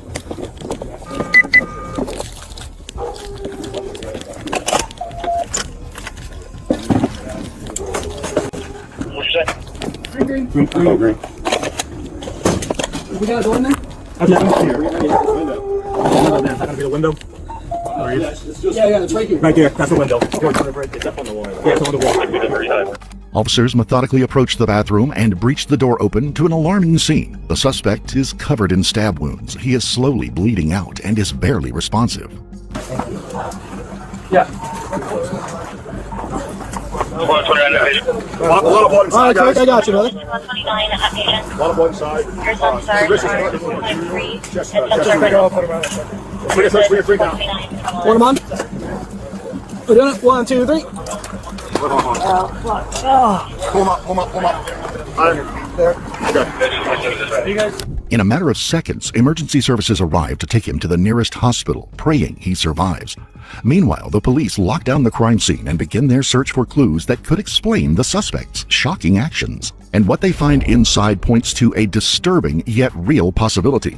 This wasn't a crime of passion. Inside the bedroom where Christine's body was found, investigators discovered a 9mm pistol on the suspect's bed. However, neither Christine nor the second victim, Suzanne, had any gunshot wounds. But this discovery is only the tip of something far more sinister. In the same room, officers would discover a bloody knife made for butchering cattle, garden clippers, and a half-empty bottle of melatonin gummies, the perfect supplement if you wanted someone to fall asleep faster. Plus, the suspect wasn't living alone. 3 other people were still inside the house when the crime unfolded: his son, Kirk III, his daughter, Alora, and Frederick Donzero. However, they only called 911 after discovering the scene, as if they slept through it. Understandably, investigators are unsure what to make of this scene. Luckily, a witness is about to step forward, the suspect's own father, to shed some light on some unusual behavior. Do you have a good relationship with Kirk? Oh, yeah, that's what I don't understand. And I hate to say this, and my wife will vouch for this. He started doing some shit. He started what? doing some shit like what? dope. Okay, what do you know? Messing around. That's what he was doing. About this, I don't know what kind. No. Okay. Yeah, you But, know. You know what kind it is, Mister. Don't he look like Stinky Wizzle Teats? Don't he look like?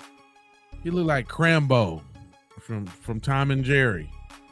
Behaving weirdly? No, that's the weird part. It's like me and my wife was just talking about it. Like he's acted weird towards like, well, weird, kind of mellowish. Like the drugs are getting way to his head, and I'm like acting mellow, like yeah, calm, like relaxed. calm, and I don't care about things anymore and shit like that. I'm like, and I always try to talk to him. And I heard the phone ring, and I think it's spam. Mm-hmm. So the wife answered her phone, and it's my grandson, and hysteric. He is hysteric.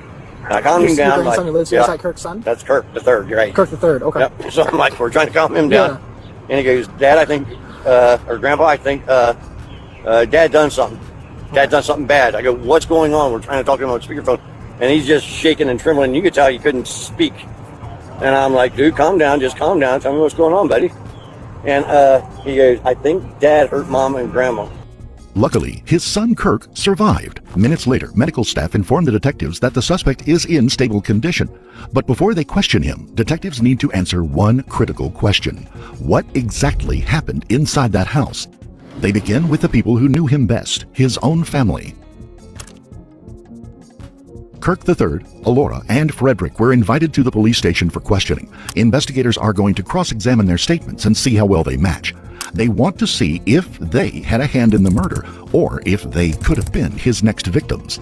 Detectives begin with the suspect's son, Kirk III. Almost immediately, he reveals a detail that could explain his father's increasingly disturbing behavior in the days leading up to the murders. So, last night, what do you remember happening yesterday? Anything noteworthy? I don't know. He was a little aggressive, but apart from that, it just seemed like a normal day. Your dad was a little aggressive? Yeah. What do you mean by how do you show that? Well, the last few days he's been like really angry, I guess, and I guess him and my mom have been really quiet to each other last few days. I actually saw her drinking again for the first time in a little bit, so that was weird. Oh, really? Yeah. But yeah, they've been kind of quiet recently, not so much talking or interacting as they usually do. They seem pretty normal apart from just being a little bit more like argumentative and like aggressive towards me and Laura. Especially about going to bed. I don't know why, but he's been really pushy the last 2 days. About you guys going to bed? Yeah, about going to bed. Like even giving us melatonin gummies, those little like gummies that knock your ass out. Sorry for my language. No, speak freely. Yeah, he's been really trying to give us those. He did yesterday. It didn't really work, so he tried giving us, or say yesterday, the day before, sorry, 2 days ago. Okay. He tried giving us some 2 days ago. We took them. It didn't really work because I guess whatever it is that they do, they just don't work on me or Alora too well. And then last night he tried giving us 2 more before we ate. That was like 3 o'clock in the afternoon. We were like, why the heck would we take this now? So we were just like, no, we'll be fine. It's whatever.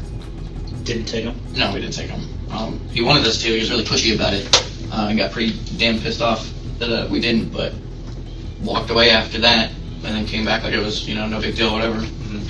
The gummies Kirk mentions, the same found inside their house, are designed to increase melatonin, a hormone that makes a person feel sleepy. The question is, why would the father be so interested in making them fall asleep sooner? Plus, this wouldn't be the only demand their father would suddenly make. The next one would sound and turn out to be extremely concerning. Since we discovered that our lock on the door works, all of a sudden we just started locking the door because he would just walk in, barge straight in like it was nobody else's business. Which he does all the time. He's been doing that since we moved in. So we just got used to it, but we were just like, dude, just leave us alone for the love of God. So that it's 8 o'clock, he wants you guys in bed by 10 o'clock? Yes. Did he, at that point, were you guys in your room at the time he came in? Yes, we were in our room. We had already been in our room for like majority of the day, just, chilling, relaxing. And he just kept coming in, just asking us to go to bed every like 10, 15 minutes. He'd be like, oh, it's 10 o'clock, I'll be back. And he's just up our ass about it, but like I said, we just eventually just locked the door, and he got really pissed off about that, like really mad. Last night this is? Yeah. And we were like, dude, why can't we lock our door? It's not your room, it's our door. Did you unlock it, or is he yelling from the hallway? How do you get him in? Well, he was banging on the door. He's like, unlock the fucking door. And we're like, why? And he's like, just unlock the fucking door. God damn it. So we unlocked the door, and he's like, don't you lock this damn door. I'm just like, why? Because I finally was just like, why can't we lock the damn door? Because she was gonna say something, but she's kind of skittish against doing that too much. But I'm not. So I just was like, why the hell do we have to keep the door unlocked? And it's our room. we're adults, you know, we can lock the door if we feel like it. Like, it's not something you can just say you want to control all of a sudden. Like, who cares? But he wouldn't tell us why. He wanted it unlocked at all. So we were just constantly asking him. We just still wouldn't say. But he's just like, he was like, I want the damn door unlocked, and I want your asses in bed by 10. And we're just like, we'll keep the door unlocked. And he's like, I want it both. I'm like, well, that's too fucking bad. We'll keep the door unlocked, but you can't. You get one or the other. We're not giving you both just because you said you want it. So finally, I guess our mom kind of like stood up for us. They're like, who fucking cares? She's like talking to him. She's like, just leave him alone. Who cares? It's just a damn door. So I guess they had like a talk about it or whatever. But then we just closed the door and just go on our merry way for the rest of the night. With each new detail, investigators feel their suspicion of Kirk's initial plan growing stronger. By encouraging them to take the sleep supplement and leave the door open, their father would have effectively left them more vulnerable to anything that might happen during the night. And when his children would refuse to meet these demands, they'd get a reaction they never expected to hear. He came in the room at 1, and then he was like, what the fuck are you still doing up? I guess I said to him, I was like, well, why should I if you're awake? And he's like, I just woke up. I'm like, okay, but you're still awake, bothering me. Like, what if I was asleep? And so he walks away, and that's from there. And then I saw him again at, it was like 3:30, because I went out to use the bathroom, and all the like living room lights and shit were on. What was he doing? I don't know. I know he was over by Suzanne, but I don't know what he's doing. I just like quickly peered around the corner, just saw him there, and I was just like, okay, whatever. Did he see you? Yeah. But I mean, I just went straight to the bathroom after that because I was just like, okay, he's up. If she needs help, he'll help or whatever. All I know is when I went to go walk away, he giggled real quick, like a little like light chuckle, and obviously the dog was out there with him because she just follows him everywhere. But when I got out of the bathroom, all the lights were off and shit. So I was like, okay, so that was quick. Whatever he needed, done already, gone. So he went back in his room. I go back in mine. As the investigation unfolds, detectives begin to wonder whether the suspect's children may have been at greater risk than they realized. Kirk and Elora could have been their father's next targets. The suspect's son, however, wouldn't be the only one to notice his father's disturbing change of behavior. Was there an incident with like a door being locked too? Yes, there was, yes. Yeah, what was that about? Recently our door somehow got fixed. It's locked, and me and my brother like privacy, and we don't like it when he just randomly just comes in the room without announcing or at least knocking. Mm-hmm. He does that every single day, anytime he feels like it. Mm-hmm. And we got disturbed by it, so we started locking the door because we didn't want to have an argument, so we just locked the door. Mm-hmm. And then he got mad at us about the door and started mixing that with the sleep schedule and said, we'll keep the door unlocked, but we are going to sleep at the time we want to go to sleep. So getting mad about, my brother snapped at him for it, and then he left. With Elora confirming the son's account, detectives now have a clear direction for Kirk's interrogation. They also begin to suspect Christina may have taken the melatonin at Kurt's insistence, and that decision may have sealed her fate. So just, I just want to make sure I got my note right. At 10, that door lock conversation happens, and that's when your mom speaks up. Mm-hmm. That's when my mom speaks up. She said, can you not start an argument? It is way too late for this. I want to sleep. And she sounded pretty tired, too. Okay. Like, more tired than she normally would have. Does she take melatonin or anything like that? Not that I'm aware of. At this point, detectives believe Kirk had a plan. He wanted his children to take melatonin and leave their bedroom doors unlocked, because once his girlfriend took the pill and fell asleep, she never woke up, and her mother would become the second victim. After killing both, Kirk may have intended to move on to his children. However, this theory leaves two critical questions unanswered. Why did Kirk have a 9mm pistol on his bed, and where was Frederick during all of this? Was he somehow involved in these senseless murders, or was he meant to become Kirk's final victim? And I think if I hadn't woken up, I'd be the third one there. But before we get to that, while most of us never expect to be caught up in something as extreme as this case, the truth is, life can change without warning. There's a reason victims don't have to face this sort of thing alone, just like there's a reason why Morgan & Morgan is America's largest people. And if you've been injured... Last night, we went down to my sister's to eat dinner. We got some Chinese food. Did you ever break all 6 people? No, not them. Just me, my wife, and my sister and her husband. Okay. And we came home. Everything seemed fine. She went to bed, and I took the dogs out, and then I went to bed. And the dogs I'm really worried about too. I think the only thing I got left. And I just thought of this a little while ago, and this is probably going to mean something. Yeah. I woke up in the middle of the night, and I looked up, and Kirk, the one that did this, he's like a vulture, leaning over my bed like this. He said, well, I heard your breathing was weird, so I was just checking on you. And I think if I hadn't woken up, I'd be the third one there.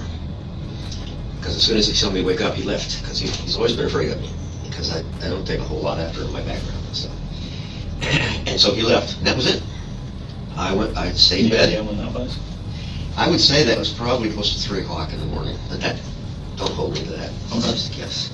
To detectives, it appears that Frederick came within inches of losing his life. There is a chance that Kirk intended to kill him right at that moment, but was caught off guard when Frederick suddenly woke up. Yet, for reasons still unknown, Kirk left him unharmed. Frederick was lucky. Tragically, the same cannot be said for the two people closest to him. And so I went back to sleep, and one of my dogs came, and they don't even come in the room. He just woofed at the door. I said, okay, you guys want to go out? Okay, that's good. I get up, I open the door, and there's a blood trail. I mean, and footprints. I'm black, bad blood, dark blood. Comes from a different place of the body usually. So, I mean, that blood trail went all the way down and turned into the bathroom.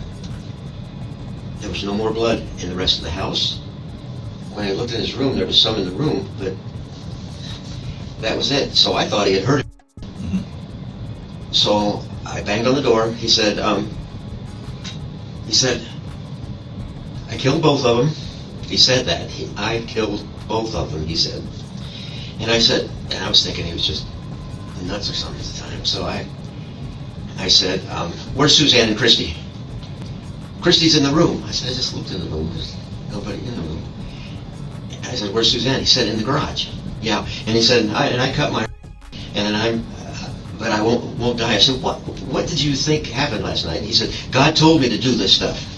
And he said, I'm really sorry. I'm sorry. He whipped the doors locked to the bathroom. He said, I'm just laying in here. He said, I'm laying in my own pool of blood, and I can't die. I can't die. I'm thinking to myself, well, that's too bad. But so I go and out in the garage, and all the bedding from her bed, she was rolled up in that, laying on the garage floor. And I wanted to make sure that he just didn't think they were dead. So I tapped on it. Suzanne. And so I went back in then, and I went down the hallway again into the other room, and over on, when you walk through the door, way over on the left was the rolled up bedding from that bed. And I know I shouldn't touch anything, but all I did was open the thing, and all I saw was just like a head or an arm or something. I could see where something had been removed. And, wrapped up in sheets? And it was all wrapped. She was all wrapped up in the bedding that was on their bed last night. Both Kirk III and Elora would later confirm finding their grandfather in front of the bathroom door, talking with the suspect, after finding both victims dead. Frederick would also back up their testimonies, claiming he heard them arguing with Kirk over a locked bedroom door. So far, everything lines up perfectly. Detectives are convinced they weren't accomplices, except for one major detail that puzzles investigators. Kirk still had one thing in his possession, a 9mm pistol. They still don't know how or when he obtained it, but they know that Frederick has a whole arsenal. There's still a chance Frederick either provided him with the weapon or his own gun was stolen. How about, speaking of like 2x4, anything in the house, weapons that you know of? Maybe he has access to, knives, anything related? Yeah, they've got, in fact, when I went in to look for Christy, I think I saw a knife laying on the bed. And the kids said they thought there was a gun on the bed. I didn't see a gun on the bed. I can give you his gun because, oh, that's something. He was getting to feel a little weird. He said, would you sell my gun? I've got his gun. It's locked in the trunk of my car. And I've got guns. My .45 and my .380 and all my and my grandpa's and my dad's hunting guns, the long guns, in the, but it's locked in a big gun cabinet with plexiglass on the front stuff. No, he's never touched any of mine, never gotten in any of them. Where's that gun cabinet? In my bedroom. He doesn't have access, he doesn't have a key or anything? No, nobody's got the key but me. And I lose it half time, can't get in myself. If what Frederick told them is true, then only Kirk can tell them where he got it from and why. However, just as they are about to end the interview, Frederick remembered something he felt could be incredibly important to this investigation. You said he had a gun, like a handgun? Yeah. When you take me back to the garage, you can have the damn thing. He just Do you remember what it is, or you said it was in the trunk of your car? Yeah, it's an automatic. It's 9mm, but I never even opened up the case that he had it in. How long ago did he ask you to sell it for him? A couple months. And I got the feeling maybe he was worried about shooting at that time. That's why you think he asked you to sell it? I was thinking that maybe that's why. I didn't have any inclination to hurt anybody else or anything. At this point, it seems the suspect retrieved the gun while everyone was asleep, but he never meant to use it in these twisted murders. His primary weapon was a knife and garden clippers, which he used to dismember the bodies of his victims. However, one question remains unanswered. Kirk and Elora could have been their father's next targets. The suspect's son, however, wouldn't be the only one to notice his father's disturbing change of behavior. Was there an incident with like a door being locked too? Yes, there was, yes. Yeah, what was that about? Recently our door suddenly somehow got fixed. It's locked, and me and my brother like privacy, and we don't like it when he just randomly just comes in the room without announcing or at least knocking. He does that every single day, anytime he feels like it. And we got disturbed by it, so we started locking the door because we didn't want to have an argument, so we just locked the door. And then he got mad at us about the door and started mixing that with the sleep schedule and said, we'll keep the door unlocked, but we are going to sleep at the time we want to go to sleep. Which still getting mad about, my brother snapped at him for it, and then he left. With Elora confirming the son's account, detectives now have a clear direction for Kirk's interrogation. They also begin to suspect Christina may have taken the melatonin at Kurt's insistence, and that decision may have sealed her fate. So just, I just want to make sure I got my note right. At 10, that door lock conversation happens, and that's when your mom speaks up. That's when my mom speaks up. She said, can you not start an argument? It is way too late for this. I want to sleep. And she sounded pretty tired too. Okay. Like more tired than she normally would have. Did she take melatonin or anything like that? Not that I'm aware of. At this point, detectives believe Kirk had a plan. He wanted his children to take melatonin and leave their bedroom doors unlocked, because once his girlfriend took the pill and fell asleep, she never woke up, and her mother would become the second victim. After killing both, Kirk may have intended to move on to his children. However, this theory leaves two critical questions unanswered. Why did Kirk have a 9mm pistol on his bed, and where was Frederick during all of this? Was he somehow involved in these senseless murders, or was he meant to become Kirk's final victim? And I think if I had woken up, I'd be the third one there. But before we get to that, while most of us never expect to be caught up in something as extreme as this case, the truth is, life can change without warning. There's a reason victims...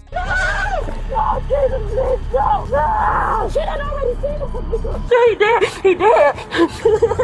This is 55-year-old Tawana Gland, and she just found out that her son had been murdered by someone far closer to home than any mother should ever have to imagine. At around 2:40 a.m. on February 26, 2024, in St. Petersburg, Florida, a mother and daughter were driving home after the mother had picked her daughter up from work. But that night, instead of taking their usual way home, they decided to drive down a different route for the first time, a small decision that would lead them straight into the middle of something neither of them were prepared to see. As they made their way through the quiet streets near 7th Avenue South and 12th Street South, they noticed something lying in the road ahead of them. At first, they thought it may have been someone who had passed out drunk in the middle of the street. Concerned that he could be hit by another passing car, they stopped and approached, hoping to help him out of the road. But the closer they got, the more disturbing the situation became. The man wasn't responding. He wasn't trying to move. He wasn't moving at all. And within moments, the two women called 911, unknowingly becoming the first people to uncover the lifeless body of 35-year-old Tawana Gland lying alone in the middle of the road.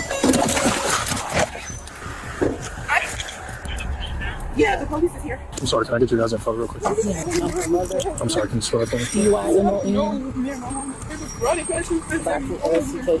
I'm sorry, Lockett. L-O-C-K-E-T-T. Date of birth? Address? Immediately, multiple units in the area responded to the call-out. It was necessary to keep the scene clear and avoid drawing attention from the neighborhood, as quite often, a scene that goes out of control results in a case unsolved. And what exactly did you see? We were coming down this road right here. I was going to take her home. And I looked and I was like, is that a body? She was like, I'm like, yeah, that's a body. I'm like, so y'all were driving east, saw him, turned around, and y'all were all in the car together? Mm-hmm. My daughter, I just picked her up from there. Okay, and where did he just walked over. That's a girlfriend. He just walked over. Okay, got it. Paramedics attempted to help Tawana, yet his injuries were too severe, and it appeared he was already in the early stages of rigor mortis. Rigor mortis is the natural stiffening of the body that begins after death. It does not happen instantly, which meant Tawana had not just collapsed moments before they arrived. He had likely been lying there for some time before the mother and daughter ever came across him. And with Tawana showing no signs of life, the scene quickly shifted from a possible medical emergency to something far more serious. Wasn't there a house with a camera we pulled from the homicide a few days ago? I don't know if it was over here. He don't look like he was thrown out from... What the officer had just mentioned may have sounded like a passing comment, but it would later become one of the most twisted leads detectives had in finding Taiwan's killer. Just a few days earlier, police had pulled footage from a camera facing that exact same street for another homicide. That meant there was a chance the moments leading up to this incident had also been captured, but getting access to that footage would take time, and detectives knew they had to move quickly. So before they could rely on the cameras, they turned to the first people who had seen Taiwan that night, the mother and daughter who found him lying in the road, and what they told detectives would completely change how they viewed the scene.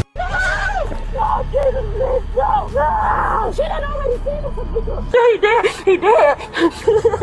This is 55-year-old Tawana Glant, and she just found out that her son had been murdered by someone far closer to home than any mother should ever have to imagine. At around 2:40 a.m. on February 26, 2024, in St. Peter. Were you in the car here? Yeah. Okay, what did you see? Me and my mom were running past. She was gonna drop me off to my boyfriend's house. And at first we thought it was a pile of clothes. We were just running past and having a normal conversation. She got closer. I looked over, she looked over. I was like, Mom, is that a body? She was like, oh my God, somebody is in the road dead. After that, she turned around and I literally got on the phone call. Like, she didn't even stop the car. I was on the phone. You guys were coming down this way? Yeah. Okay. Do you know how long ago that was? This was just 10 minutes ago, not even. You guys didn't see any No, cars didn't or see anything. anybody around? Okay. Hey man, I know you just walked. Were you here when this all happened? No, I was actually trying to call her to see if she was alright, but she wasn't answering the phone or anything. Okay. At first, because of the shock and confusion of what they had just discovered, the witnesses failed to mention one vital piece of information, but it wouldn't take long for them to realize that something they had seen just moments before finding Taiwan may have been directly connected to his death. And once they told detectives what they remembered, the case would begin shifting away from a possible accident and towards something much more sinister. Until then, the cops had to shift their attention to the nearby houses in hopes of someone seeing something. We had a hit and run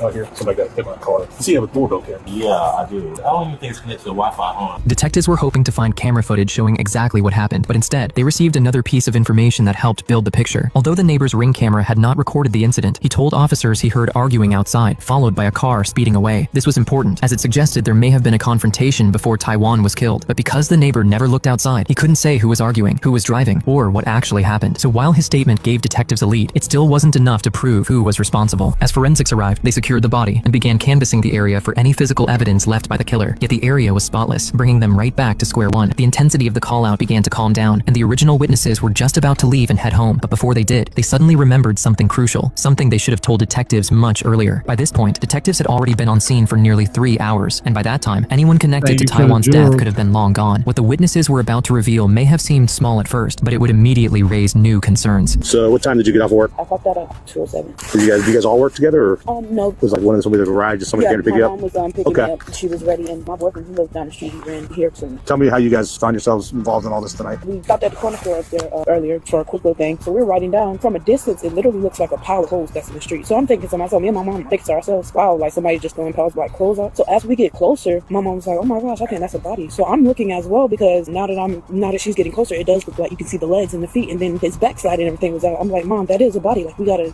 call the police. She made a U-turn right there, and she pulled up to the the speed hump right there. Put her lights on, stopped in front of him, and that's when I was on the phone with the police. And when she pulled up, I was deeper into the conversation. I got up the car because the operator was like, is there any way you can see if he's breathing, or if you do CPR or anything like that? The closer I got, his chest did not rise up not one time. Okay. So I knew for a fact he was going, and that's why I was telling the operator that he's going. I can't. And that's when the police sped. You guys arrived, and then I picked up the phone. Were you in the car here? Yeah. Okay. What did you see? Me and my mom were running past. She was gonna drop me off to my boyfriend's house. And at first we thought it was a pile of... We have 2 people inside who are deceased at this time. Okay? Just hours earlier, this man's friends had been found inside the home they shared.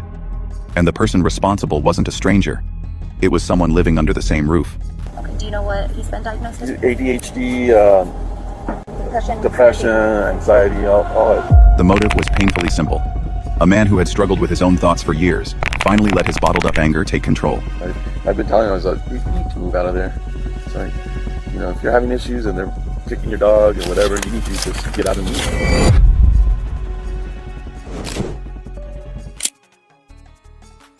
On the evening of Saturday, the 30th of April, 2022, in Albuquerque, New Mexico, 21-year-old Samuel Archuleta made a sudden phone call to his parents, confessing to the fatal shooting of his 2 roommates. Hi, so it sounds like it's your stepson? Yeah, no, my son. Your son. Stepson, Yeah. okay, got it. And he lives just right here at the corner? Yeah, right at the corner.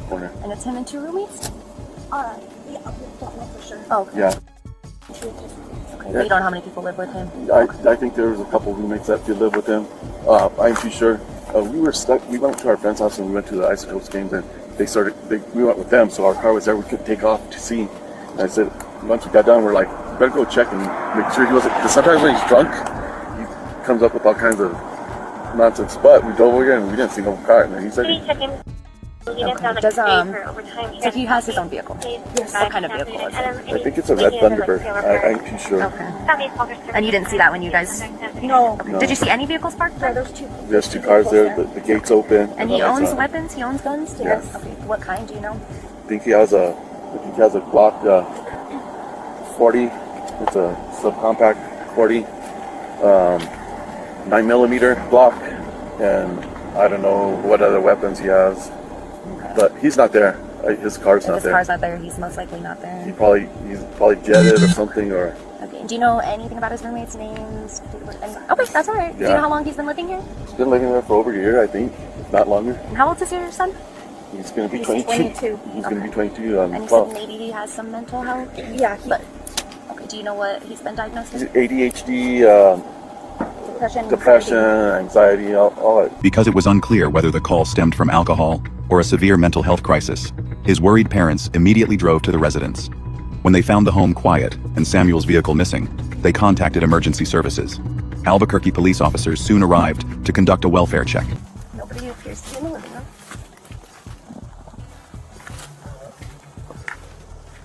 There's one door open.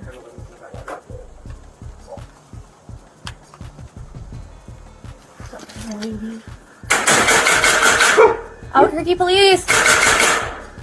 Hey, there's 2 people on the ground, Sarge. Hey, Albuquerque police! Police department, are you injured? Albuquerque police! 2 people on the ground. 3 out of you. 3 out of you. Hey, Albuquerque police! Alright guys, so we need to make sure that we clear this, but check, okay? Alright, so just slowly, methodically, let's check it. And the back door is open. Alrighty. I'm gonna go right, hold on that door, okay? Hold on the straightaway. You guys ready? Go ahead. Okay, 2 subjects. Alright, okay. right there. Worried about that right side? Right and left. So, Marissa, if you want to hold left. Okay. And then Andrew and I hold this open. Okay. As well as, yeah, hold left. Andrew, I want to check this right here. If you step up and hold straight. And then, Casey, will you follow me? Right. Alright. Ready?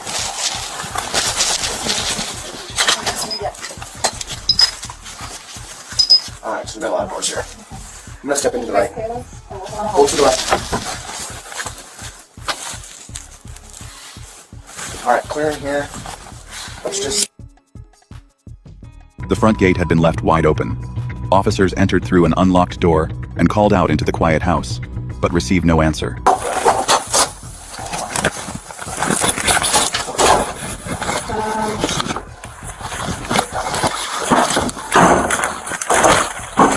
Clear. To the right.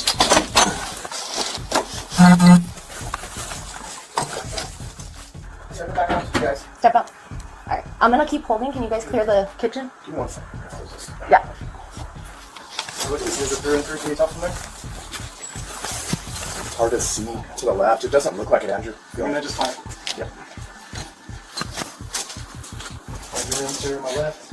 County's gonna hold the back door. Casey, why don't you go help Marissa and clear that room?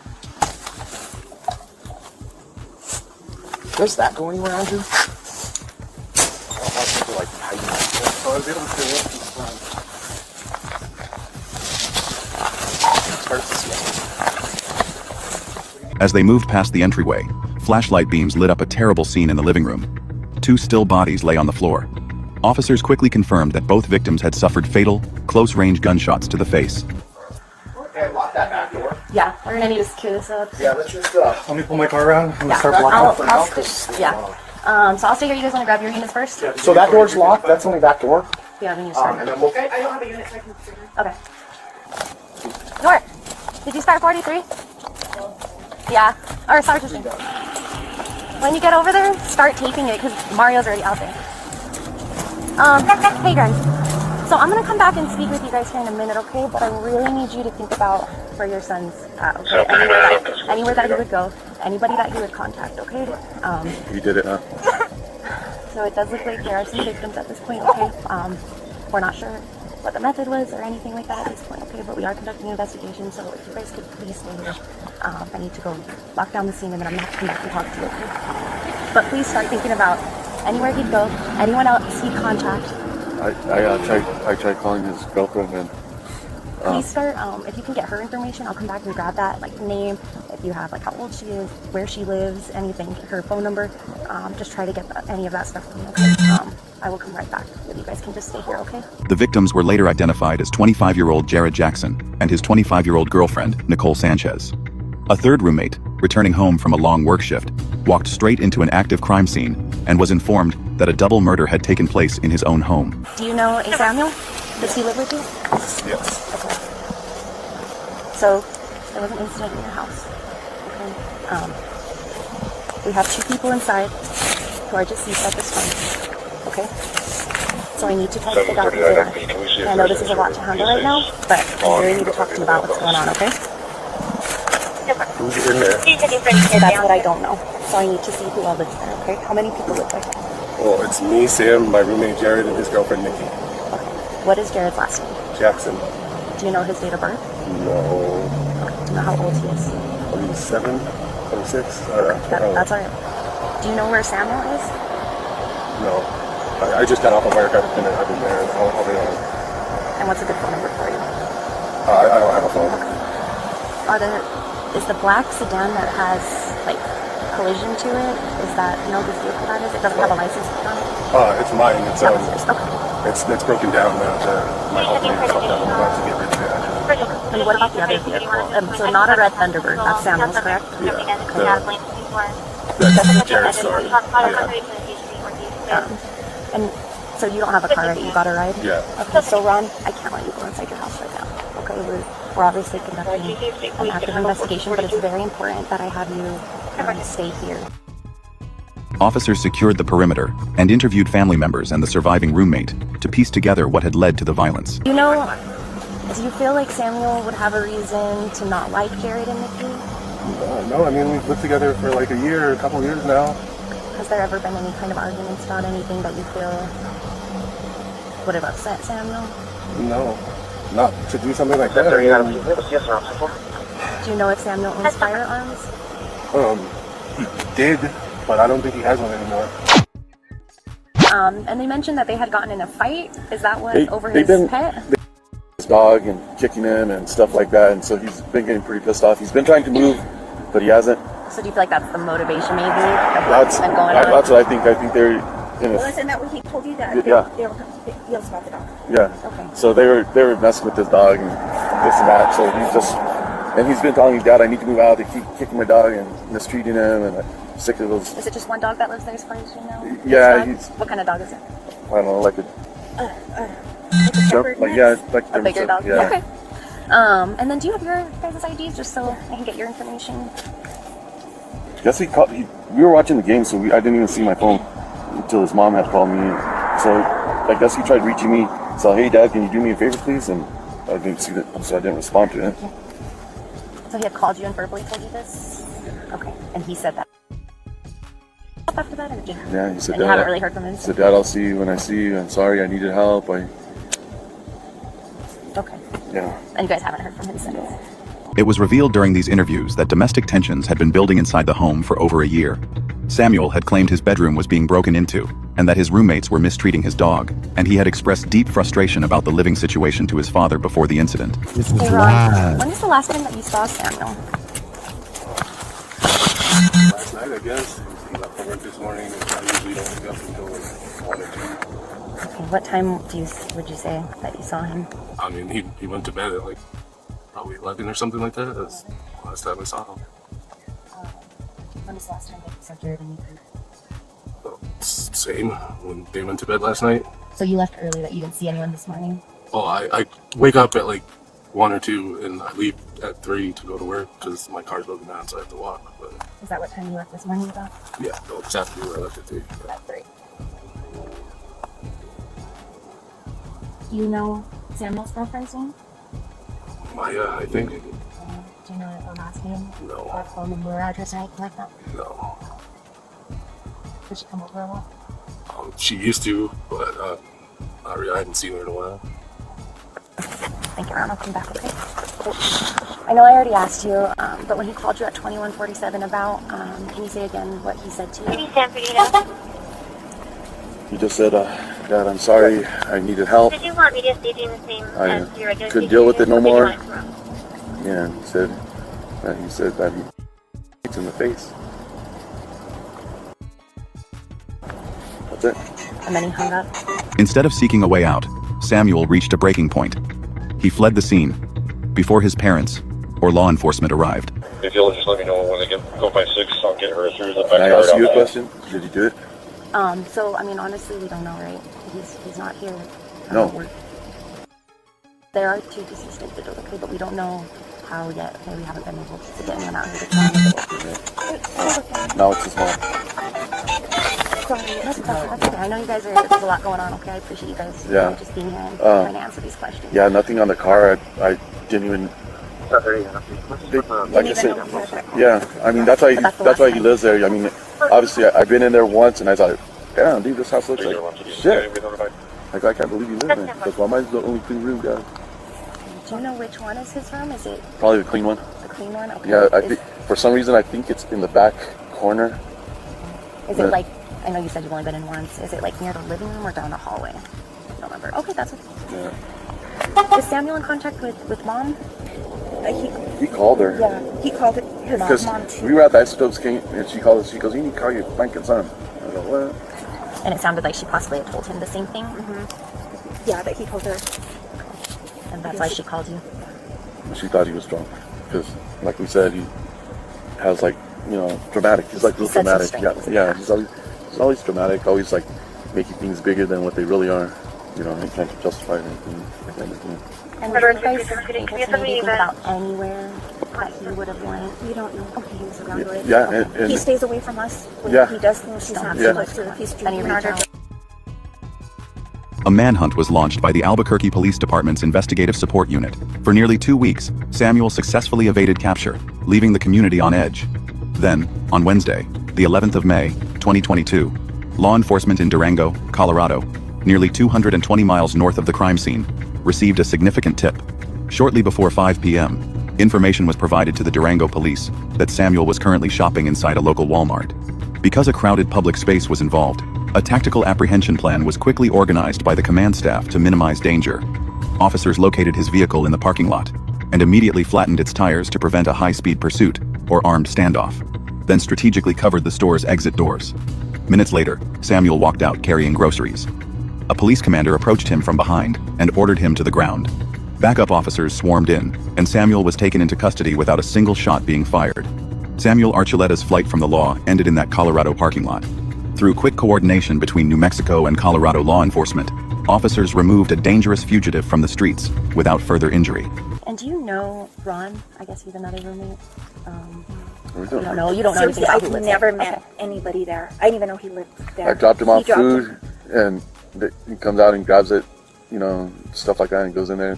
One time I came to bring him food again, I guess, and knocked at the door. The roommates were there, and I just had come in. It looked like a white dude with sort of thin hair and stuff like that. And I looked at him and I said, "Hey man, looks like disease in there, It's like Sam was like when COVID and all that stuff was going on." So I just said, "Here, this is for Sam," and just dropped off food. And really didn't talk to him or anything like that. I just know that it was disgusting. I've been telling him, I was like, "Dude, you need to move out of there." It's like, if you're having issues and they're kicking your dog or whatever, you need to just get out and move. Yeah. So, I mean, with his lifestyle, we really, really don't know too much of what he does, Has he ever mentioned suicidal ideations? When he was a teenager, he had to go to the hospital for a time. A few times. How did he attempt those times? Overdosing on pills and it was a little. Yeah, like on his ADD medicine and stuff like that. I don't know if it would have really did anything. On the 1st of December 2023, Samuel Archuleta appeared before District Judge Stanley Whitaker and pleaded down from 2 counts of first-degree murder to 2 counts of second-degree murder. He also faced a charge of tampering with evidence, which was resolved in the plea agreement. Under New Mexico law, second-degree murder carries a basic sentence of up to 15 years per count, but his negotiated plea agreement capped his total exposure at 24 years in prison. Find a way to address your frustrations in a manner that is calm and healthy for yourself and for everyone involved. Always choose words over actions, because some actions, once taken, can never be undone. We have And on that note, love, peace, blessings, and aloha. I'm out to Doha for Shoha. You already know.